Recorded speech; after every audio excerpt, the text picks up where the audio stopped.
Thank you. Are we gonna hit the banana?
Good evening, or depending on the part of the world you hail from, good middle of the afternoon.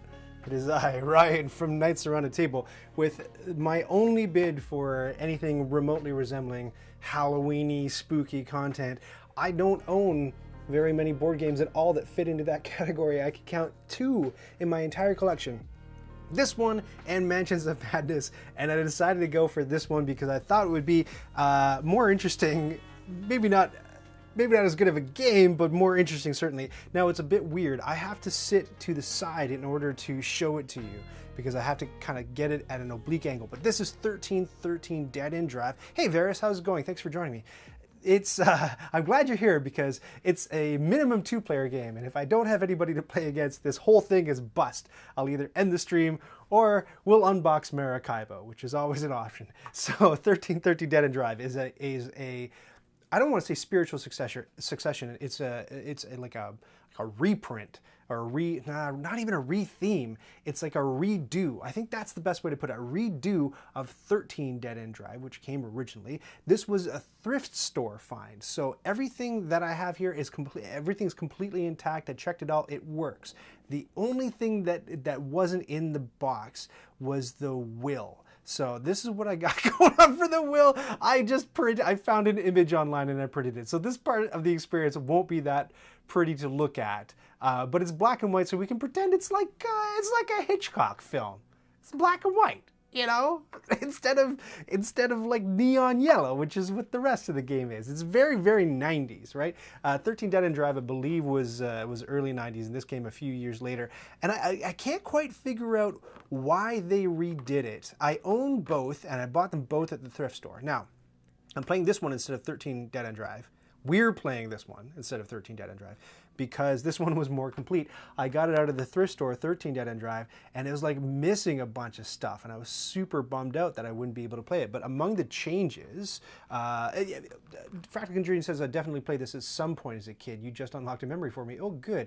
Varys is eager to defeat me. We'll see about that, Varys. I don't even know if we're going to be able to play it properly, but we'll see. We'll see. There's some hidden information in this game, and it's not going to be the smoothest experience. I can't promise that at all, but are you used to anything else from this stream? So, yeah, they redid it, and among the changes, I mean, so it's sort of like, okay, so it's a take on Clue.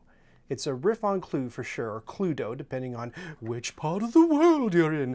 And it has these traps, so it's a little bit like Mousetrap. It's definitely trying to appeal to the kid who is into Mousetrap. So it's part toy, part game, and I don't know that it succeeds super well as either. But it's got these plastic traps, 1, 2, 3, 4, 5. The fireplace, the staircase, the boar's head, the suit of armor, and the safe. And a couple of those are the same as in 13 Dead End Drive, and I think at least the safe is completely different. It's reimagined, and I think part of it is that 13 Dead End Drive didn't work very, very well. So one of the reasons I think it was redone was so that it would actually work properly. So I think this version, the updated version, works a little bit better. Now, here's how we play.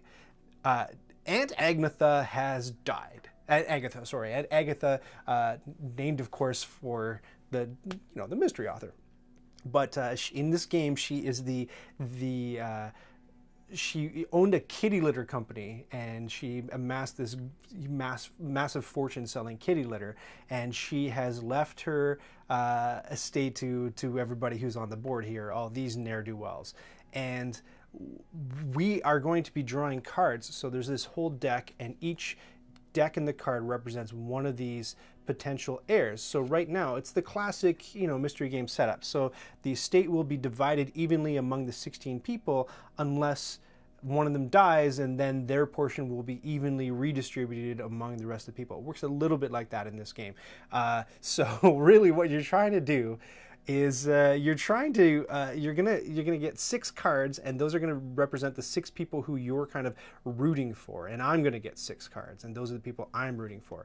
And so you kind of have to get your people out the front door. Roll the move, right? Roll the dice, get them out the front door, and then you get to hang on to their cash, and the cash is over here. So each person has a little bit of cash allocated to them, and a couple of people, like Spritzy, the hairdresser, off the top left of the thing, and who's this guy? Sedgwick. He has $2,000, and everybody else has 1,000, right? So if they make it out the front door, they get to keep the money. And if they don't, if they get... the game says knocked off, which I think is hilarious. The game is all about murder. So it's like, let's do Clue, except instead of one murder where somebody kills Mr. Body, let's just have everybody killing everybody. For kids. So...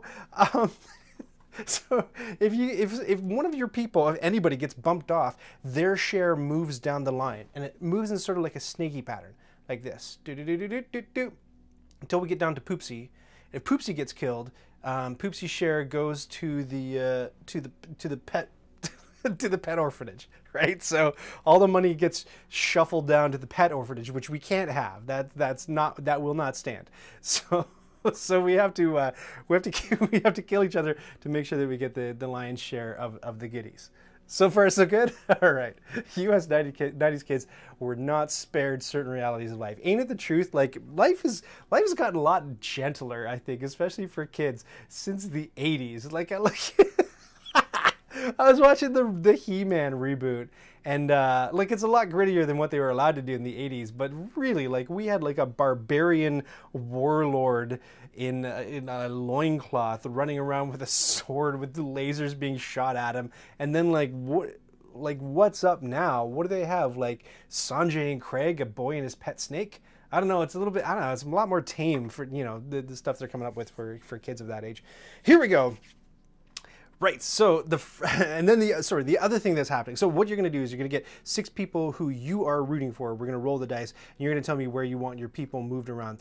If you move a pawn, and you're allowed to move anybody. You don't just have to move the people that you're assigned to. So that's a whole part of the thing.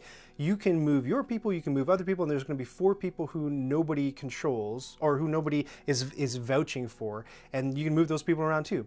If you move a person onto a trap space with the little footy prints, so there's the stairs, there's the fireplace, under the boar's head, and over here under the safe. If you move them to one of those spaces, for each person you move onto one of those spaces, you get to draw one of these cards. And these cards do all kinds of things, and we'll kind of have to, you know, explain them as we go, but a bunch of them are trap cards, and so that allows you at the end of your turn to get rid of those cards and operate one of the traps. So if you have a person standing there and you have a trap card that lets you control the trap in the parlor room, you're able to flip the suit of armor and knock off the person who's standing underneath the suit of armor. And then that character is like out of the game. So we're actually going to be like eliminating characters. If everybody gets eliminated, then all of the money goes to the pet orphanage, and we count out the points, but it could be that like nobody wins. I don't know. I didn't say it was a great game. I just said it was my only vaguely Halloween themed game that I've got. Most of our toys were designed to meme us. Ain't that the truth? Do you remember Jarts? Do you remember Jarts? They had to take off the market because I've got a few 80s and 90s Toy Stories for you, because this is apropos. So Jarts were lawn darts. So it was a big piece of metal with some like fins or tails on it, and great game. I loved it. So they flew really well. You took them, you wing them like that, like underhand, and they go flying through the air, and you have to like put a hula hoop out or whatever and have them land in the hula hoop, you know, 30 yards away or whatever. And they impaled people. I shouldn't laugh, but they went like right through people's skulls. I think they killed people. It's awful. Super fun, super deadly game. As far as like toys go, like little toys, we had the ones that they took off the market because you could fire missiles, and kids were like firing the missiles directly into their eyeballs, as kids will. You remember Christmas Story, you'll shoot your eye out. And then we had one of my favorites, and it's awful. This is this is an awful story, but it's kind of funny. We had Cabbage Patch dolls that ate. So they had a little motor that made their mouths go, and you had to like take a little piece of plastic food and stick it in the doll's mouth, and it would go no, and it would eat the food and presumably, you know, pass it out the poo patch later on. So they were hard to turn off. I don't know what made the motor stop, but little girls were getting their hair caught in the mouth motor, and it would just chew and chew and chew. This adorable little Cabbage Patch baby doll chew their hair like right down to the scalp and rip it out at the roots. Oh my God, that's horrible. Is it spooky yet? Do we have a spooky stream going? Toys that kill. What could go wrong? I remember those, says Fractal Can Dream. The spinning flying Barbie things that took out some eyes. I don't remember the spinning flying Barbie things. I'm going to have to look that up. Obviously, I collect stories about toys that kill. Great. Speaking of toys that kill, or toys that are about killing. So this is the way the game ends is when we get down to this card. So when all the cards in this deck are drawn. So let me just give it a shuffle because I had that face up. What about the chemistry sets that resulted in explosions? Do you remember, oh my gosh, if you're old enough, you'll remember a show starring Emmanuel Lewis called Webster. And that was about white savior parents who adopted a little black boy. And they originally, for the first season or two of the show, they had him in an apartment in the city. And in the later season of the show, they moved out to a house. So the excuse that the writers came up with to move the family out of the condo, out of the apartment, is that Webster got one of those erector sets, those little chemistry sets, and it was a rocket launch thing, because the Challenger was like a big thing in the 80s, or just, you know, launching rockets. Wow, Challenger put an end to that pretty quick, didn't it? And we could talk about the Punky Brewster Challenger episode later. Gosh, I'm old. But the Emmanuel Lewis Webster episode, he got this set. He was supposed to play with it supervised, I think was the deal. And he didn't. He really wanted to set off this rocket. So like he lit the fuse on the rocket in his room in the apartment, and he heard Ma'am coming, and he's like, he called her Ma'am, the mom. He's like, oh no. And he took the thing and he threw it in the closet and shut the door and like doo-doo-doo whistled. And then the rocket goes off inside the closet, starts a fire, and like burns the apartment building down. That was the cliffhanger episode for that season. And then the next season they moved to this big house because their apartment burned down. But then it gets crazier from there. In that episode, and I have to watch it again because maybe I'm remembering it wrong in my old age, but in the first episode of the next season, when they moved to the house, it was like a special 2-parter or something, and they moved into this big spooky old mansion. And one of the gimmicks was that there was a dumbwaiter, and Emmanuel Lewis was a little guy. He had a similar disease, I think, to Gary Coleman, who was on a rival show, Different Strokes. It was like, oh, we got to find our black actor who doesn't age. So they found him in Emmanuel Lewis. So he was a little guy, so he'd be able to ride up and down the dumbwaiter between the floors, which as a kid, I mean, that was incredible. Who wouldn't want to do that?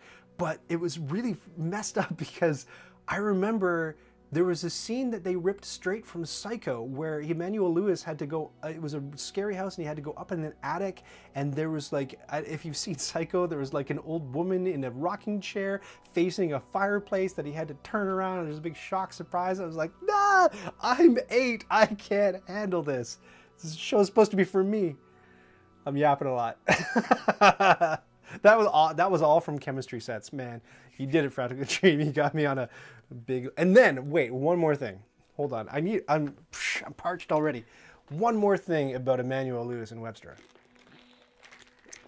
For another season break, they decided to relocate the family again, because that was, I guess they thought, the only thing that could keep the show interesting was to move Webster and his family around. So in the season finale, then they discovered that they were getting canceled. So this was the very last episode of Webster.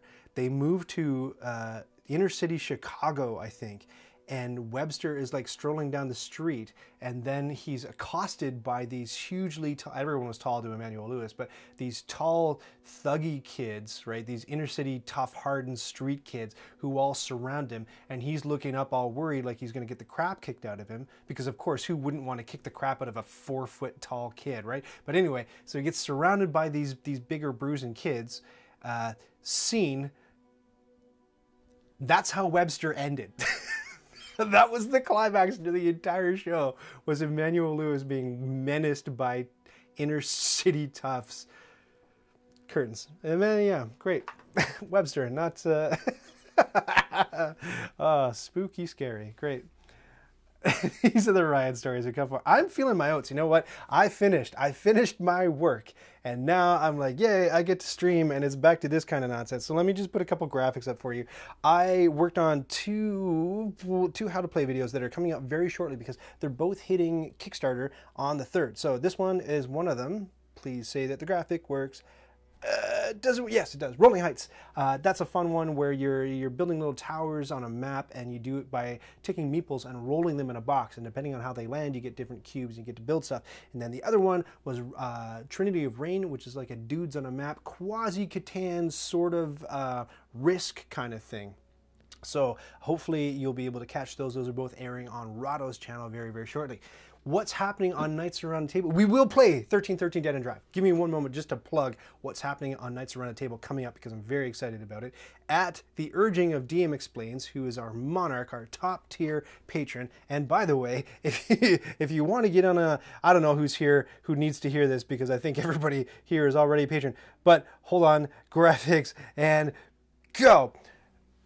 So our top patron has encouraged me once again to do Uwe Rosenberg month for the month of November, just like we did last year. So that means that every single thing that I do in the month of November is going to be on, about, through, in, underneath an Uwe Rosenberg game. And I've got a few new ones on the way and on my shelf that I haven't covered yet. I've got a copy of Le Havre, which is in shrink on my shelf from Christmas last year that I haven't been able to open because the pandemic has made everything difficult. It's made playing board games difficult. This is interesting too. Somebody posted in our board game, that's a subreddit that isn't board games, it's board game, presumably because board games stinks and everybody keeps trying to come up with other subreddits for people to go to that aren't our board games. So on our board game, somebody posted this graphic from Alexa. I won't explain what Alexa is, but it's one of the ways that people monitor web traffic. And just the page views, I believe, on Board Game Geek just went like throughout the pandemic, just completely tanked to a shadow of their former self. So my friend Michael Todd and I were kind of discussing why that might be, and maybe it's just that the pandemic has just made this hobby a lot more challenging. Some of you like to play solo. Many don't, I suspect. So I've been trying to play solo on the stream a lot more. It's I can see why it wouldn't appeal to some people. Let me just put it that way. Great. Here we got some.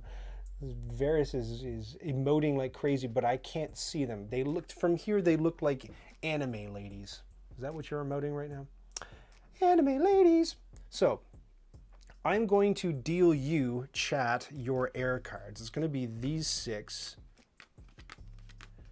And then these are my 6. 2, 3, 4, 5, 6. And then there's 4, 1, 2, 3, 4 that are not chosen, that neither of us will control. Now here's where it gets a little bit weird, a little bit interesting, and you have to maybe do a little bit of work. So these are secret cards. I can't see them, but I have to show them to you. And so here's what I encourage you to do, just so, because I can't constantly keep showing you, it's going to be tough. So I'm going to flip them over on the close-up camera. I'm going to show them to you, and maybe you can take a screenshot of them. And the way they do that, if you're on a Windows system, is you hit Windows Shift S, I think, to get the snip tool, or hit the print screen button. There's a bunch of different ways. On a Mac, I don't know, throw the computer out the window because it's a Mac. No, that's not nice at all. You paid a lot of money for that computer. Anyway, try to take a screenshot of it, and then you can refer back to it. So these are going to be the 6 people that you're controlling. I'm going to show you, and then I'm going to keep my eyes closed. So let me just get them, let me get them on the close-up camera.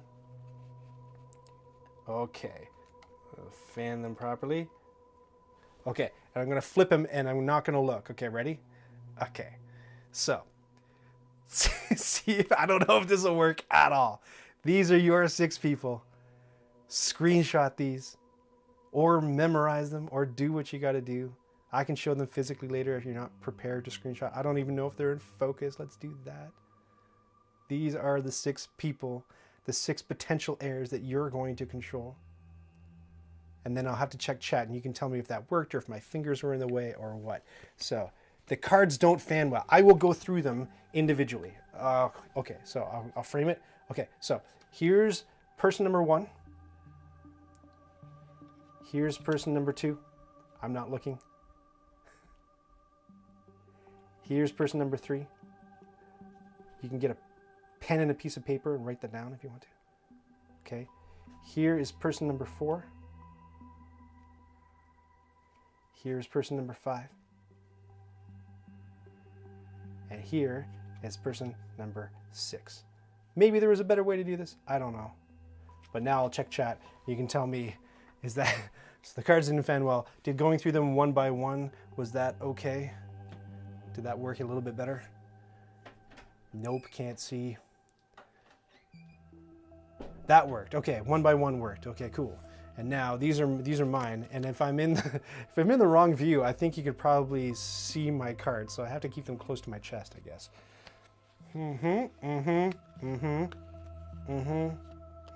I'll never remember them. Okay, great. All right.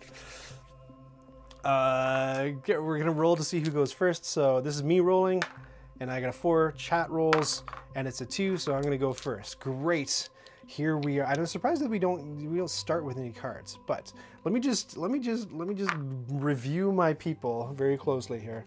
Make sure you can't see my cards. Do I have, yeah, interesting. Oh, okay, cool. Okay, cool. Okay, cool. Now, it's a little bit, I don't know about the design here. There's one thing that you can't see, and I've got a couple of close-ups too. Let me just get to the close-ups. Oh my gosh.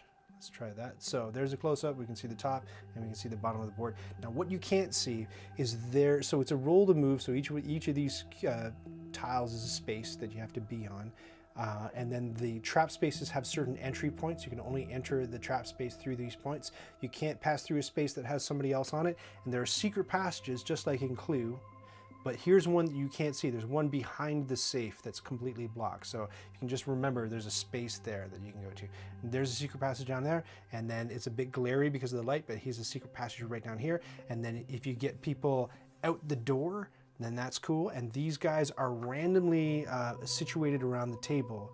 So some of your people may be closer to the door than others. I don't know. You roll the dice. Here's my roll.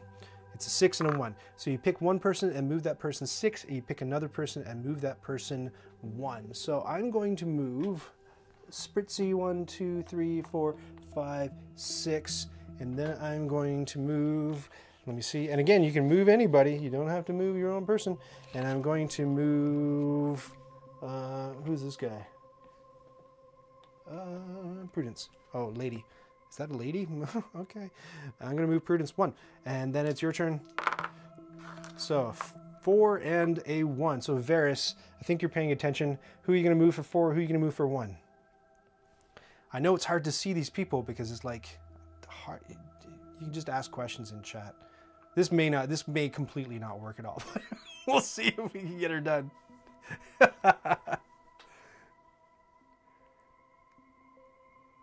Oh, you don't know where you're supposed to be moving. So if you get your people, the people you're controlling, out the door, and the door is down here, so you get them to this space or beyond, they escape and you get to keep the money that's associated with them. If you bump somebody off, that person's money travels down the snake to the next person. So another thing you can do is move somebody to a trap space and then use a card, which you don't have yet. You get cards by moving people onto trap spaces. Then use a trap space to bump them off, and then the money moves down the line, potentially down to one of your people. So one of the things the rulebook says is try to get the people with the most money out of the house first. So Spritzy and Sedgwick have the most money. She's got 4, he's got 2. And then everybody else has 1. Oh, thanks for adding that to the Discord. That's super helpful. Thank you. So that, hopefully that explains it a little bit better. Sorry if I didn't teach that well. Again, you can control anybody. You don't have any cards yet. You do that by putting people on traps.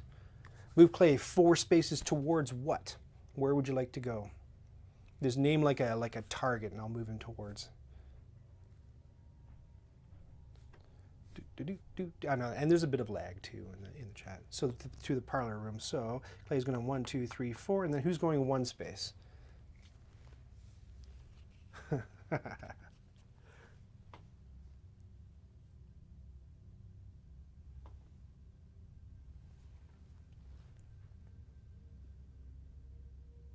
Poopsie towards the vault.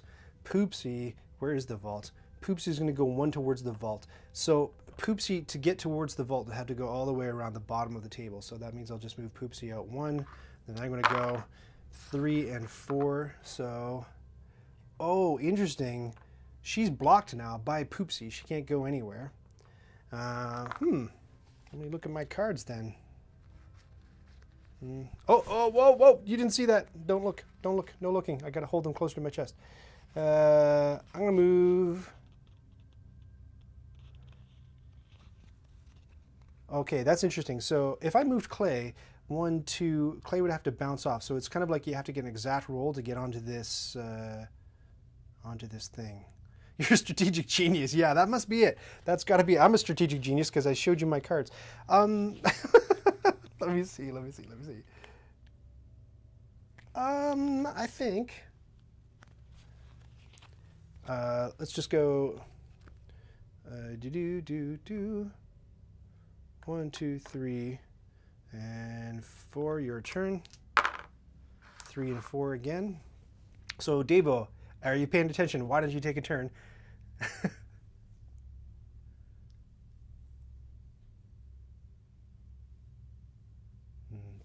Make sure that Davo's paying attention. If not, if Davo is going to have a snack, then we'll get Varys to do it. I need to really look at these cards. This is more thinking than I thought it would be. Let me see. Okay.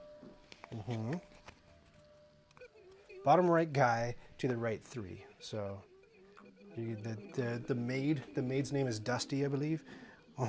1, 2. You can go 1, 2, 3 into the secret passage. Do you want to go into the secret passage, Davo? Butler guy can't go down 1 because he's blocked by Prudence. Butler guy's name is Smothers. Sure, secret passage. And then which secret passage do you want to go to? You can go to the vault room, parlor room, up here to the trophy room, or over here to the art room. Trophy room. Oh, interesting. So you're in the secret passage in the trophy room. And then you wanted to move Smothers, but Smothers can't move down 1. Smothers can move over 1, like to the right 1.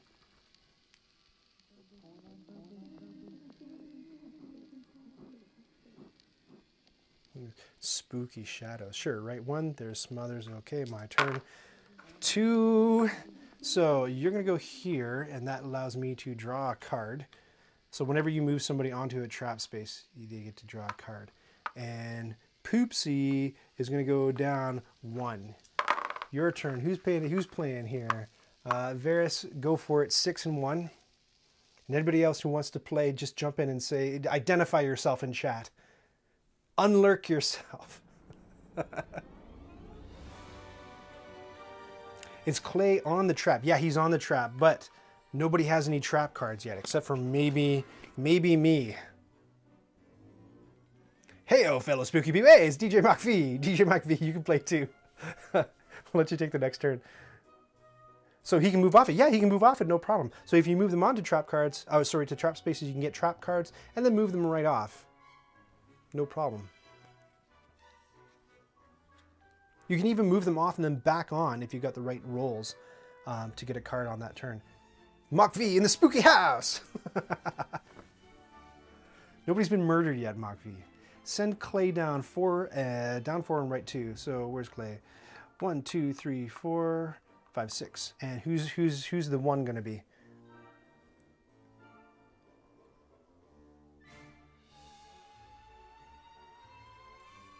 What's that gone? Poopsie up 1. Poopsie for the block. All right, cool. 4 and a 1. Clay. 1, 2, 3. Clay cannot escape. Poopsie down 1. All right, all right. It's gonna be DJ Mach V, who has no idea what's going on. DJ Mach V. That's not fair, is it?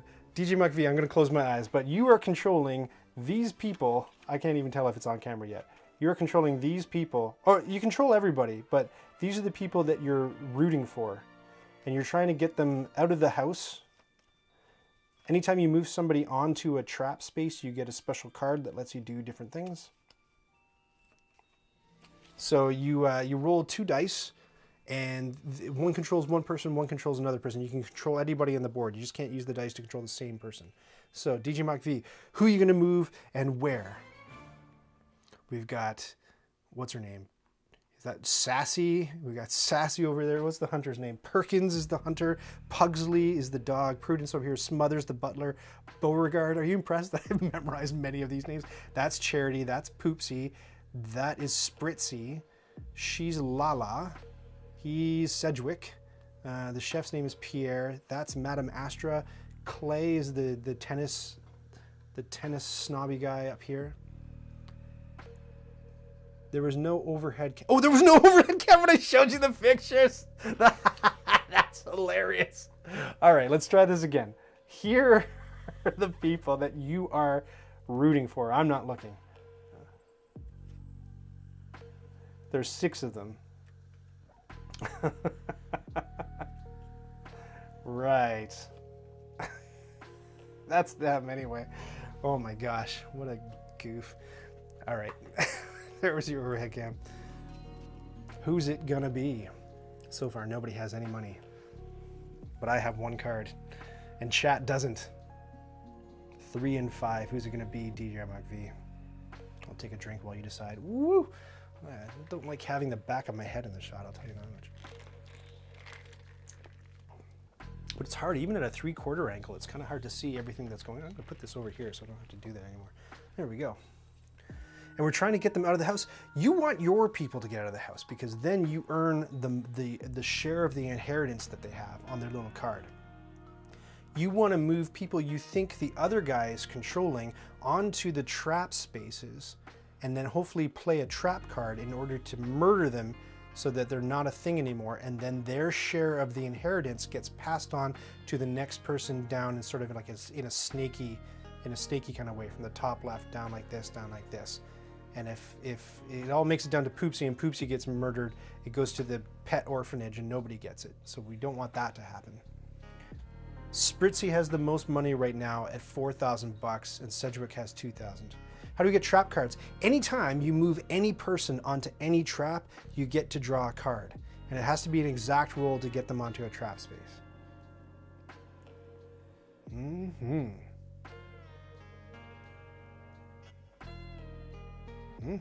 So you got a 5 and a 3. I think it's worth catching DJ Mach V up. I know it's taking a little bit, but this will be worth it because DJ Mach V, as you know, world-renowned 1313 dead end drive strategist. There's nobody who can match DJ Mach V's 1313 dead end drive skills. So I've heard. Legendary, of course, everybody's heard that DJ Mach V is super pro at this game. Can you be super pro at this game? So the dude on the far right goes 3 right. So smothers the butler, 3 right, 1, 2, 3. And that means that chat gets to draw a card. I'm gonna show you what this card is, and then I guess I have to explain what all the cards do, because it could be any of them. Make sure that my camera's going. So this is now your card. This is a card, I'm not looking. Okay, so we're gonna go over what the cards do.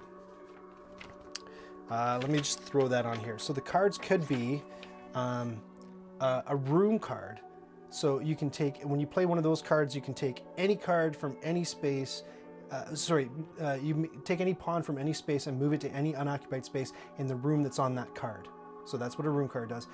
The new air card lets you take a new air card from anybody's hand. So now you're controlling the person that you take from the other person. And I think this is maybe one of the things that they did to change or improve the game from 13 to 1313 dead end drive. I don't know if there was this, like, I think you might just be able to get knocked out completely in 13 dead end drive. And as you know, player elimination completely sucks. So this is the way, even if all 6 of your people are killed, you could still move somebody onto a trap space, get one of these cards, and then draw a card from somebody. So that's what the take the air card means. And then the run for it, when you play one of these cards, you roll a die, and then a pawn of your choice gets to go the number of spaces on the die, right? So you're trying to get out of the house.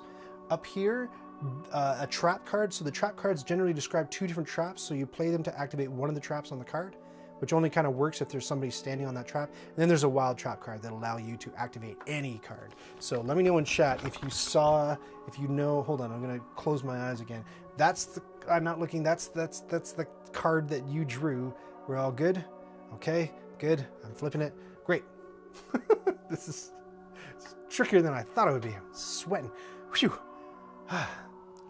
For some reason you thought this was tonight, Hamogyatsu. It would make more sense, wouldn't it? But I know that at the very least, DJ Mach V is joining us from across the pond, so it's getting slightly dusky out, which is moderately more spooky than just after lunchtime. I don't know what's happening.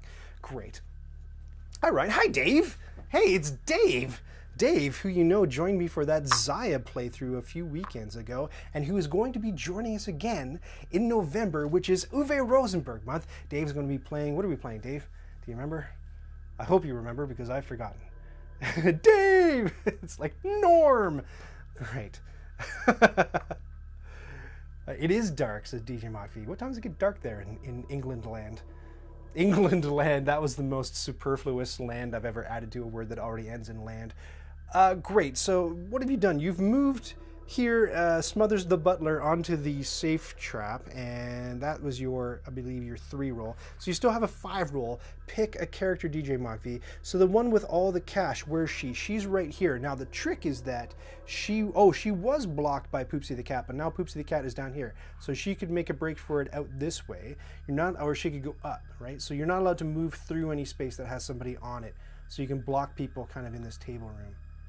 Something about Vikings, says Dave. We're going to be playing A Feast for Odin on the 13th, on the Saturday night. Please join us for that. All kinds of fun stuff coming up. What else have I got for Uwe Rosenberg month? I'm going to be opening and playing Le Havre. I've also got a copy of Aura et Labora that was sent to me by not DJ Murphy, sorry, DM Explains, who is our monarch of the channel, our king. And what else? I'm going to be doing a Bits Please episode on, I did an insert for A Feast for Odin, so more Feast for Odin content. Sorry, I'm just looking for the, please let it, hey, there. Bits Please! Didn't feel right unless I did that. And by right, I mean so wrong. What else do I have coming up? Oh, Asmodee is sending me a copy of Hallowe'en, so we'll be playing that. When I was at the game store the other day, I almost picked up copies of Ladies and Gangsters for Bonanza, and then I decided that nobody cares about Bonanza, so I might as well save my precious pennies. That was shocking. What was shocking? Oh, Bits Please. I'm sorry. It's probably too loud too. Hey, Cthulhu, thanks for joining us. So yeah, so we're just waiting for DJ Mach-V. Did you already make a determination about this 5, what you're gonna do, DJ Mach-V? I played Xayah once, at one time prior to the live stream. Hopefully Feast for Odin goes as well. Yeah, hopefully, I think it should. Now I have, what I lack is equipment to be able to do a 2-player game properly. When we played Xayah, we didn't have a way to show Dave's player board, and then like midway through the stream I'm like, wow, it kind of really stinks that you can't see Dave's spaceship. So I have just ordered gear, and we also couldn't have both lav mics plugged into the device, so I've ordered things that hopefully that'll work now. Sorry, I should keep it on the game. Okay, let's flip that card. Can we do that now? Yes, we can. So here's, I assume so. There's your card. The vault room. So who's moving to the vault room, DJ Mach-V? Put the one with the cash where it says. So, but at what space in the vault room? Oh, that's the art room, sorry, the vault room. It's pretty ridiculous. So you're gonna move Spritzy somewhere in the vault room, but I don't know how we're gonna pick. Let's say 1, 2, 3, 4, 5, 6, 7, 8, 9, 10, 11, 12, 13, 14, 15, 16, 17, 18, 19, 20, 21, 22, 23. This is why this game doesn't work on stream. So just pick from top left, you know, in reading order, which square you want Spritzy to go to. Or you can just say one of the ones closest to the front hall if you want her there. Whatever you want to do. Yeah, A Feast for Odin. I mean, encourage Dave. It's not super... The trickiest part about... Hey, now we're all having fun. The trickiest part about A Feast for Odin when you're a first-time player is that player board. There are, what is it, like 63 worker placement spots on it? So it seems really overwhelming. Can you see the list of characters again? The ones that you control are as follows. Okay. This one. This one. My eyes are closed, by the way. This one. This one. This one. And this one. I love how seriously DJ Mach-V is taking this. And then somebody took screenshots of that and put it on the Discord server. Let me just throw up an animation of the Discord server. If you want to join on the Discord server, there it is. And if you want to see the screenshots of chat's characters, that's where they are. Yeah, so there's 63 or something ridiculous worker placement spots in A Feast for Odin. But the deal is, like, you can automatically rule a whole pile of them out because you have to have a certain number of Vikings to place on the spots, and you only start with 5 or 6 Vikings. So you can generally, on the first couple turns depending, but generally rule out the ones that cost 4 Vikings because they're just too expensive. You're not going to get anywhere off the top of the game. Susanna says, as Oberon said on the Discord, A Feast for Odin is a grid where the options are similar across the rows but get more complex and cost more. Yeah, and I think that, you're right, Susanna, but I think that additional cost is what helps you, or helps the game pare the choices down quite a bit at the beginning, because those, I don't know, how often do you take those 3 and 4 Viking spots right off the first round of the game. Like that's, I've tried to do it, I think, a couple of plays and it doesn't work out well. Okay, DJ Mafia says, not the one with the cash. Let's move Sassy to the bottom left, space 20. 1, 2, 3, 4, 5, 6, 7, 8, 9, 10, 11, 12, 13, 14, 15, 16, 17, 18, 19. I assume you mean here, bottom left. Boom, there's Sassy. My go, it's a 1 and a 1. Fantastic. So I already suspect that Sassy's being controlled by a chat. You're being controlled, Sassy. So I'm going to move Sassy for what it's worth away. And then I'm going to move, again, cards close to chest. Do-do-do-do-do-do. And then I'm going to move Spritzy down 1. That's my turn. Who wants to play? Let's see who's paying attention. Dave, why don't you take this turn? 5 and a 2. Who are you moving and where? I'll stop distracting anyone. Can't wait. Oh, Dave, are you splitting? Dave might be splitting. I'll stop distracting everyone. Can't wait to see you for Feast for Odin. Dave just came to promote his own stream. Look at that. That's fine, though. We like promotion. Oh, you still got 5 movement? Oh my gosh. No, you don't. Didn't you move this guy? Oh, you still have 5 movement. All right, so I rolled a 1 and a 1. So where do you want to move, DJ Mafia? You're totally right. I skipped your second die. I assume you're moving Sassy towards the door, but let me know.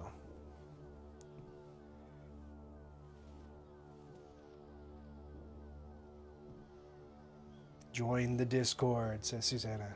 Oh, Dave's going back to work. Thanks for joining us briefly, Dave. I completely steamrolled DJ Mach-V anyway. 5 moving to the X. 1, 2, 3, 4, 5. Boom! Sassy is out. So that means that we take Sassy's money. Where is Sassy? Sassy money goes here, and we'll put Sassy over here, and we'll lie her down, and we'll put her money on there. And what the game says to do is then, if you controlled Sassy, you take Sassy's card and put it on the table. But, well, maybe we can do that. First of all, chat, tell me, did you control Sassy, yes or no? I assume it's a yes. I assume it's a yes, but let me know. Yes. Okay, now I'm going to go through the cards. I'm going to say them in number, and then when I'm done, you'll tell me which number Sassy was, okay? Okay, here we go. That's number 1. That's number 2. That's number 3. That's number 4. That's number 5. That's number 6. So, which number am I taking out? Which number was Sassy? We can do this. We can do this impossible to stream game. Those were your cards? Oh no! Oh no! Oh no, I ruined it. I ruined the whole game. Oh no. Oh no, what now? What now?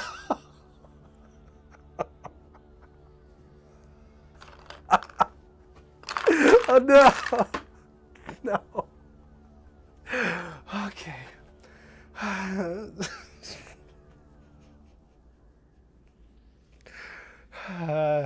So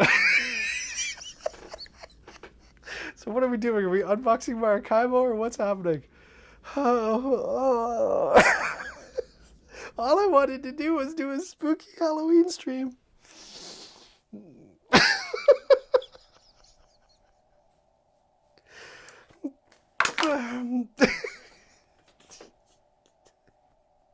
This just jumped to my favorite game.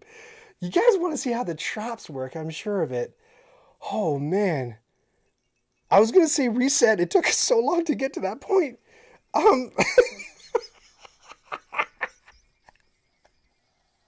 Maracaibo, more cheesy jokes, please. Shall we start again? It's two-player Mysterium. Two-player Mysterium we could do. I don't have it all set up, though. Okay. We might have to unbox Maracaibo. I'm sure you want to see the traps work, so let me let me just show you that at the very least. All right, let's say that we moved Clay up the stairs, which is where he is headed anyway, and we operated the trap. Ready? Clay's gonna die. There, Clay died. Wait, does that make it weird? That was kind of fun. I don't know if it's worth resetting. I don't know. Here, chat, you tell me. We'll put it to a vote. How about that? Let me get this straw poll open. All right. So we're going to go a 2-choice straw poll. Let me end one if there's one already going here. So vote 1 is going to be reset this game, and vote 2 is going to be unbox Maracaibo and tell silly stories. So exclamation mark vote space 1 for reset 1313 Dent and Drive and we'll play properly and I won't mess up. And then vote 2 is going to be let's just unbox Maracaibo and have a chill time talking together. Okay, so far stories in Maracaibo are winning. Oh my god. This isn't like if you're into modern board games, this is not the kind of board game that you're into. I was interested though. If you ever saw my commissioned video for a game called Veiled Fate, I don't know if the creators of Veiled Fate played 1313 Dead End Drive, but it had this. It was this. It was this with a few more gamey elements. It made it gamier for sure, but you were moving people from zone to zone. It wasn't roll to move little tiny squares like Clue was, but it was moving big sections, and you had somebody that you were like rooting for. And Isabel, my youngest, said at one point, she's like, "Okay, I want you to move my guy. I mean Blue. I mean that person over there." And we're all like, "Isabel, you know you can't. You're not supposed to reveal who your person is, right?" And Isabel's like, "Oh, sorry." And we're like, "Oh man, like Isabel just wrecked the game. Whatever, we'll keep playing." Isabel was young, We play through the entire game. And then we find out at the end, that was a complete feint. She faked us out entirely by pretending to flub, wasn't Blue at all, and smoked us. It was awesome. So that was, yeah, it was enjoyable. I don't know if we can hope for... Look, stories are winning here. The stories in Maracaibo. Let's kill that, and we'll do that. All right. Okay, stories in Maracaibo. What stories can I tell you? We already talked about deadly 80s stories. Wait, before we do though, we want to see all of these traps operate, I'm sure. So here's the hunter. He's going to be here, and the great Astra is going to be over here, and then the Poopsie is going to be on the fireplace, and Smothers the butler is going to be under the boar's head. So Poopsie is going to disappear behind the fireplace just like that. Like, the fireplace doesn't work very well. I'm going to have to, oh no, the whole fireplace is falling down. Oh no!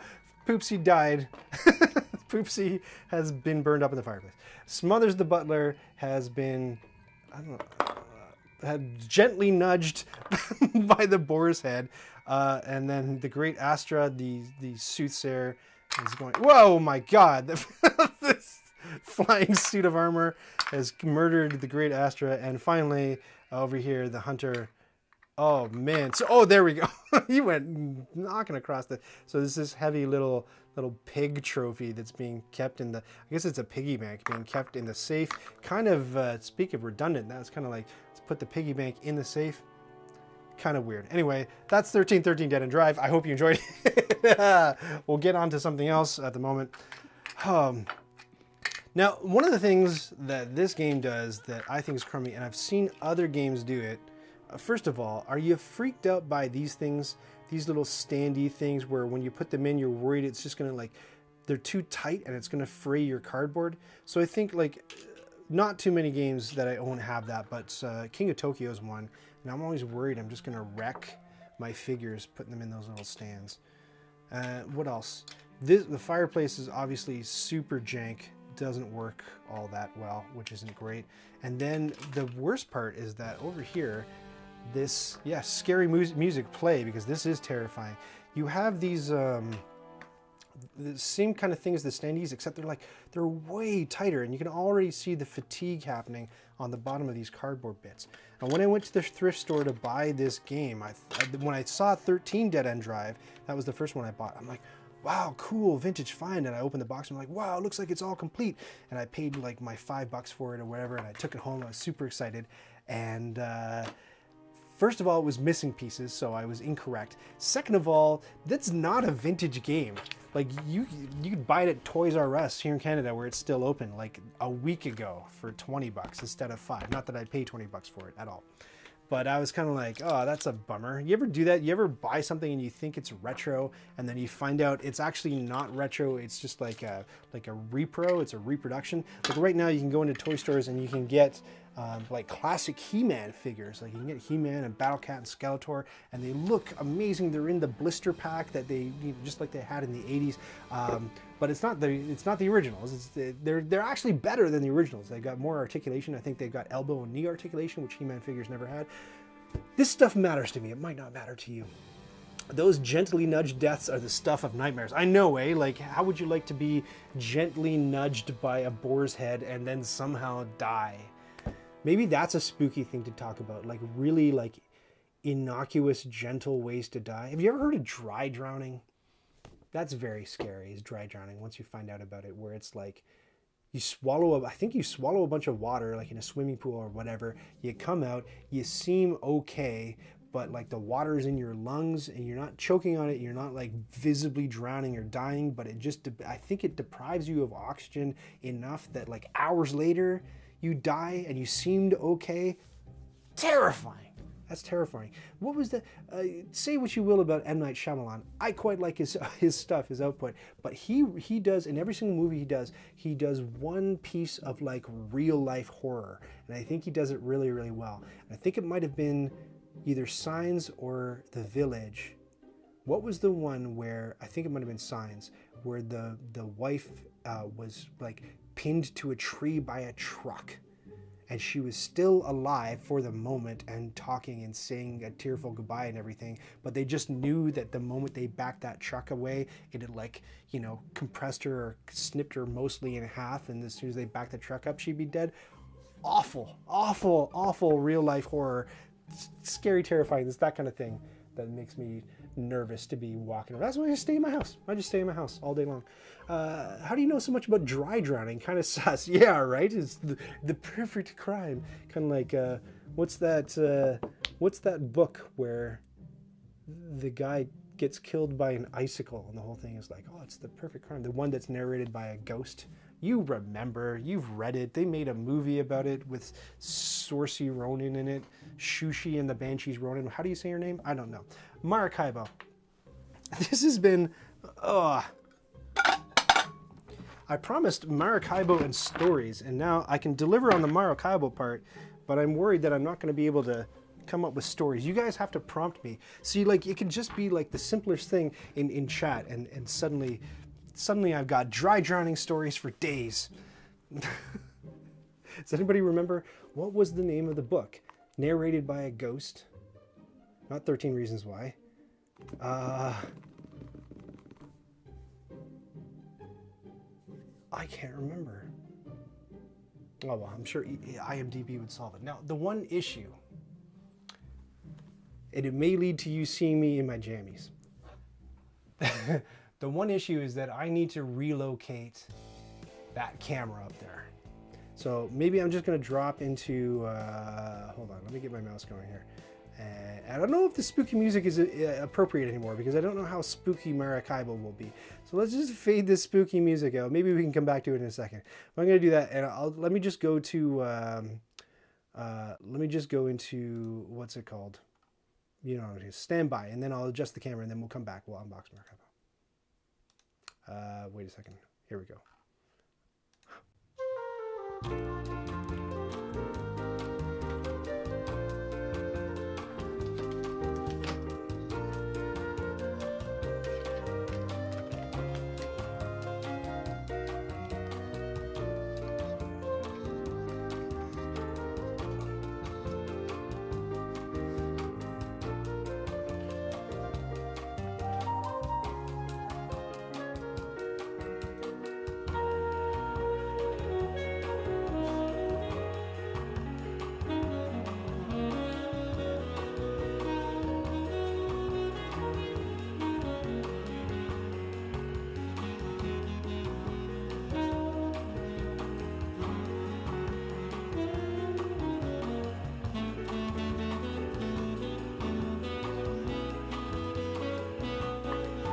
And we're back.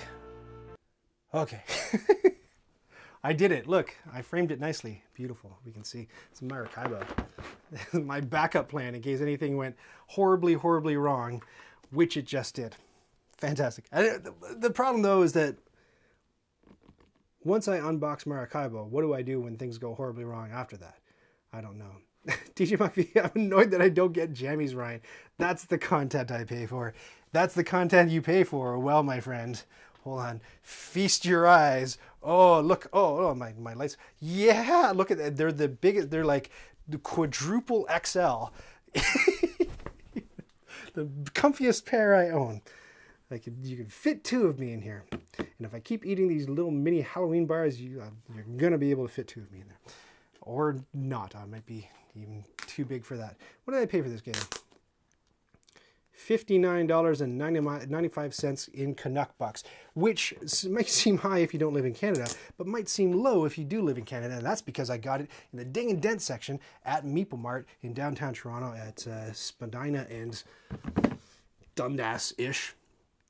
So they have a fantastic Ding and Dent section. You go in there, and the way it works is that we should put the spooky music back on. I'm kind of feeling like this is kind of like a sterile stream without the spooky music. Let me know if the volume is all wrong, but there's more.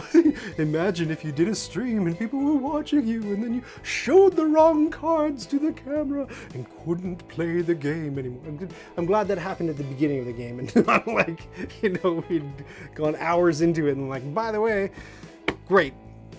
So they've got a Ding and Dent section at MeepleMart, and what they do is if they get a pallet and somebody like kicked the corner of the pallet or got dented or whatever, everything in the pallet goes into their Ding and Dent section, whether it's dinged and or dented or not, which is fantastic. So check it out. Maracaibo, it only cost me 60 bucks. I think it probably goes for like 80 or 90, or it did at the time, and it's just been kept in shrink this entire time. But I see nary a ding or dent on the box. Isn't that beautiful?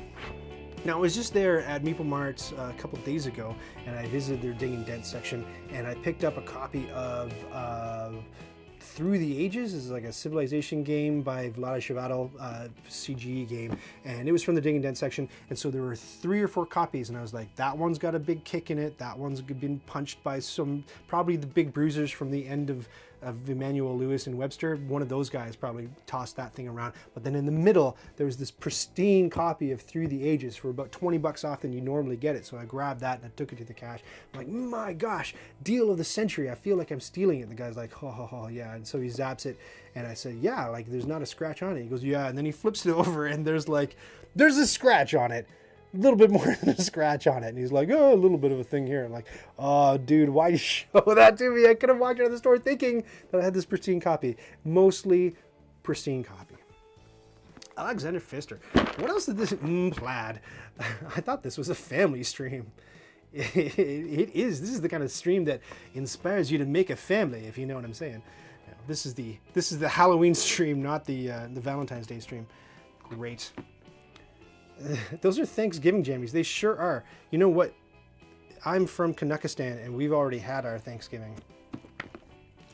But I was probably wearing these then too. I get a new pair of jammies every single Christmas from my mother-in-law. Oh, there's the ding. There's a little bit of a crunch. I mean, if you got that in the mail, would you be mad? Would you send it back? I don't think that's the worst thing in the world, dude. Anyway, I get a new pair every year, and it's funny, every single year that they have to get bigger and bigger. So I'll go back.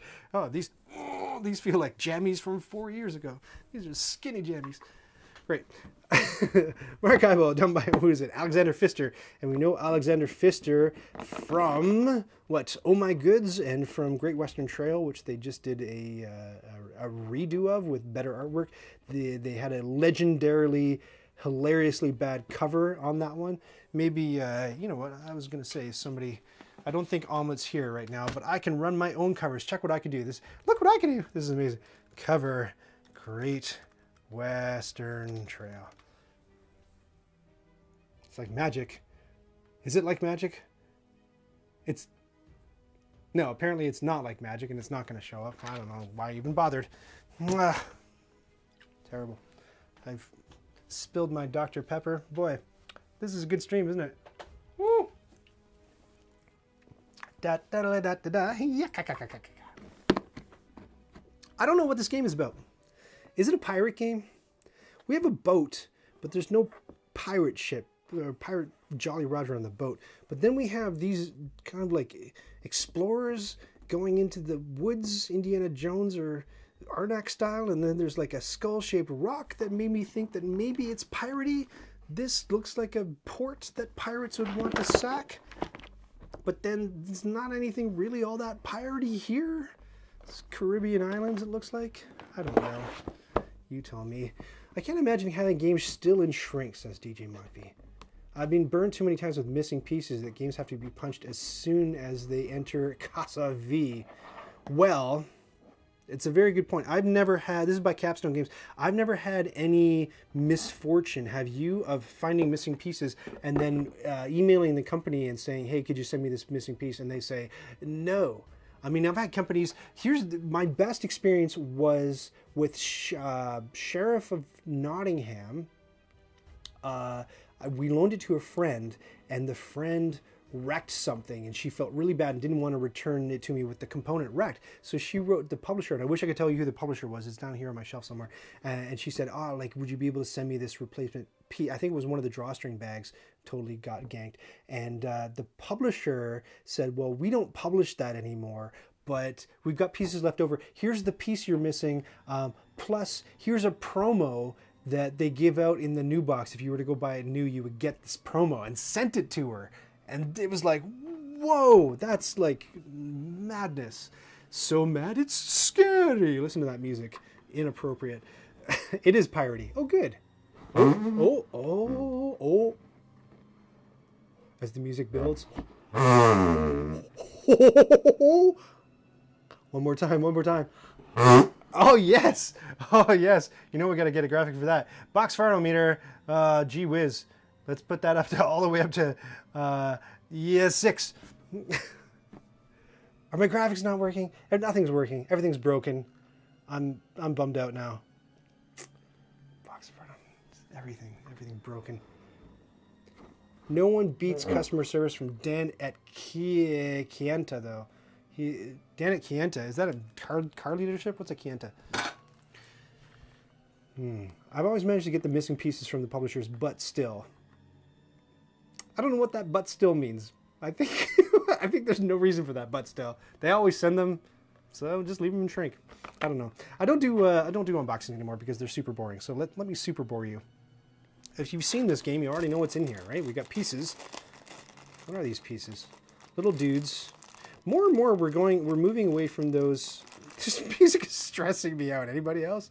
What? It's just this slow build to nothing. Okay, there we go. Whew. So then he brought the pieces out of the bag and they were person-shaped.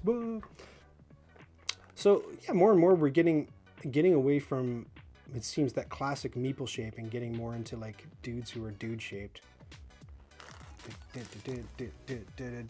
This music is really, really loud and it's getting on my nerves. Yeah, 90s style, spooky. The theme of Maracaibo, says Bachbat, is just straight up colonialism. Well, that's fine, I guess. I don't know. I know that people are sensitive to colonialism, and I am not one of them because I am arguably a benefactor of colonialism. So it doesn't bother me none, but it bothers me that it bothers other people. Does that make any sense? But I will not be offended on other people's behalf. That's not something that I am in the practice of doing. If people are going to be offended, let them be offended, but I'm not going to do that for them. Look, it's the game that we were playing. So these look like little boats. Correct me if I'm wrong. Little boats, little guys, very cute. 4 colors, black, blue, red, green, nice, and cubes. And what are these things? Tell me what they are in chat, because you guys have obviously played this game.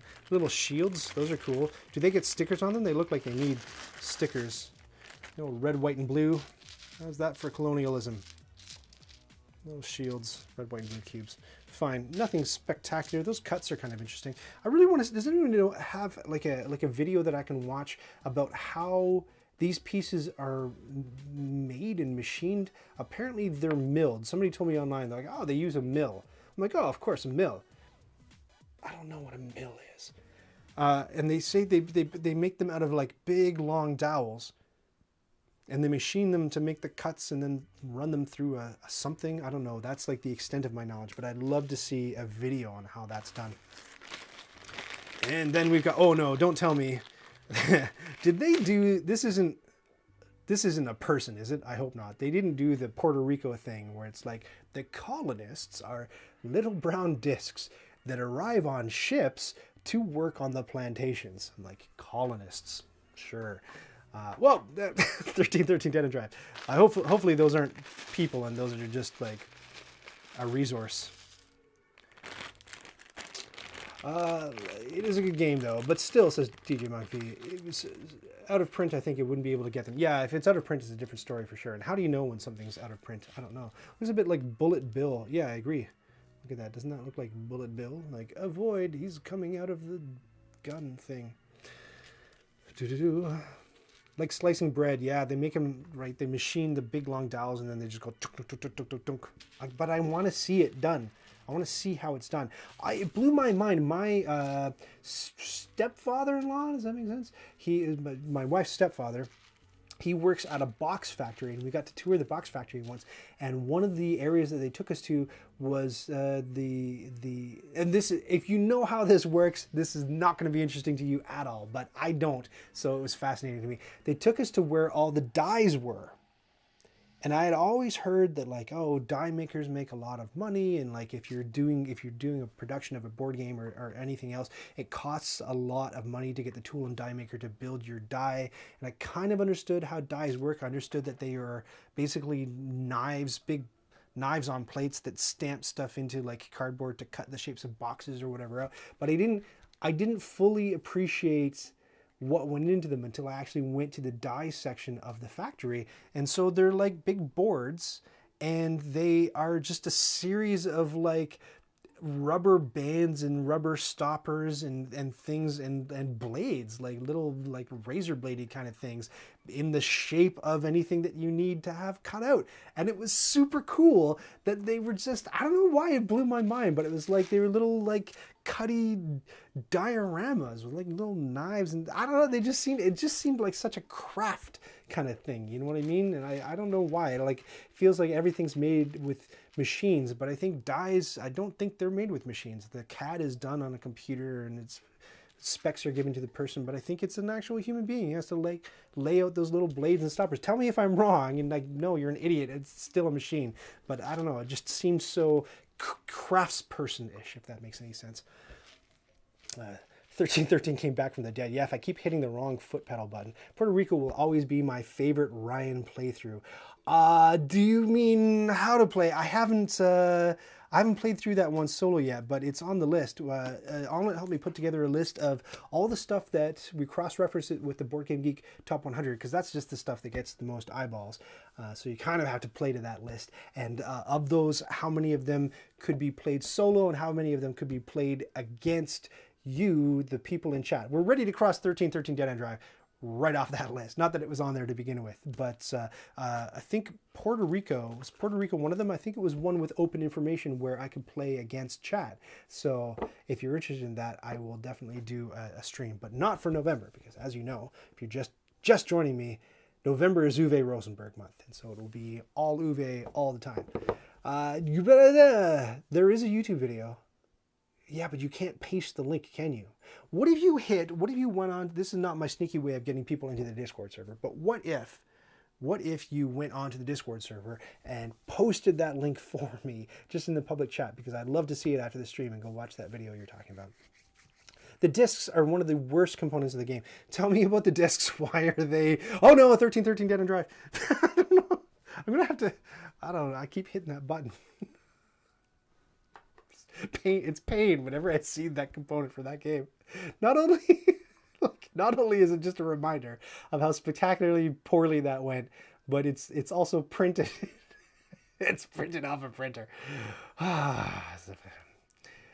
Yes, sorry, how to play. Yes, you're right, Practical. Is that the one? Is that because I started it with a guitar?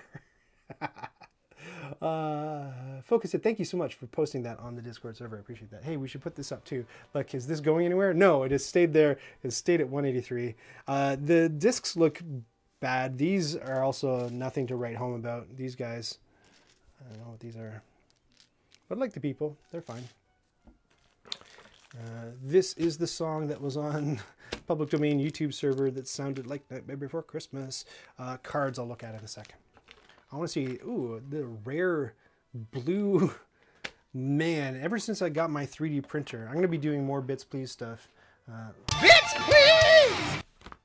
The 3D printer has talked about murder, if this is supposed to be a spooky Halloween stream with my contingency Maracaibo plan. I have been murdering plastic bags like a serial killer now that I got this 3D printer. I can see it in the corner of my eye over here. I've got this whole, I've got a Kallax shelf, and one whole cubicle is just filled with all of the plastic bags that I'm just dispatching. Get out of my games. I got these really nice inserts now that I'm printing.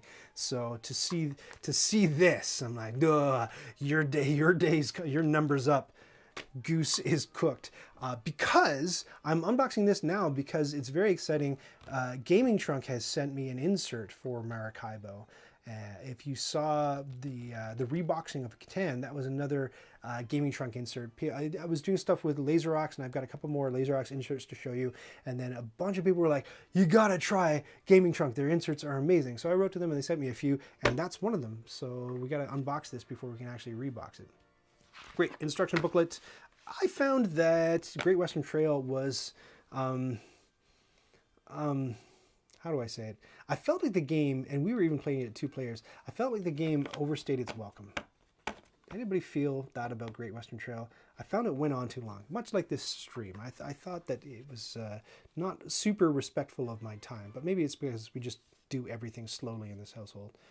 These are player guides with looks like easy, I was going to say easy to understand iconography. I can't make that call right now. You tell me. You guys have played.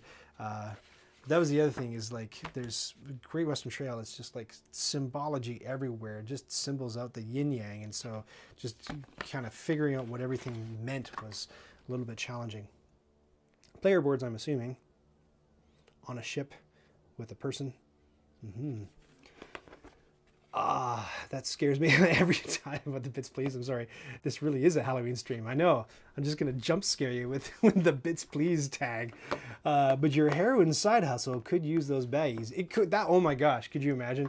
That is a lot. I only do heroin pretend. I don't really do heroin, but I imagine that would be a lot of that's a lot of heroin. It's like, Bill, I think we have to talk. I think you have a bit of a habit going here. I mean, if it was like this much heroin, but really you're going by the Ziploc on the heroin. That's a little too much heroin, Bill.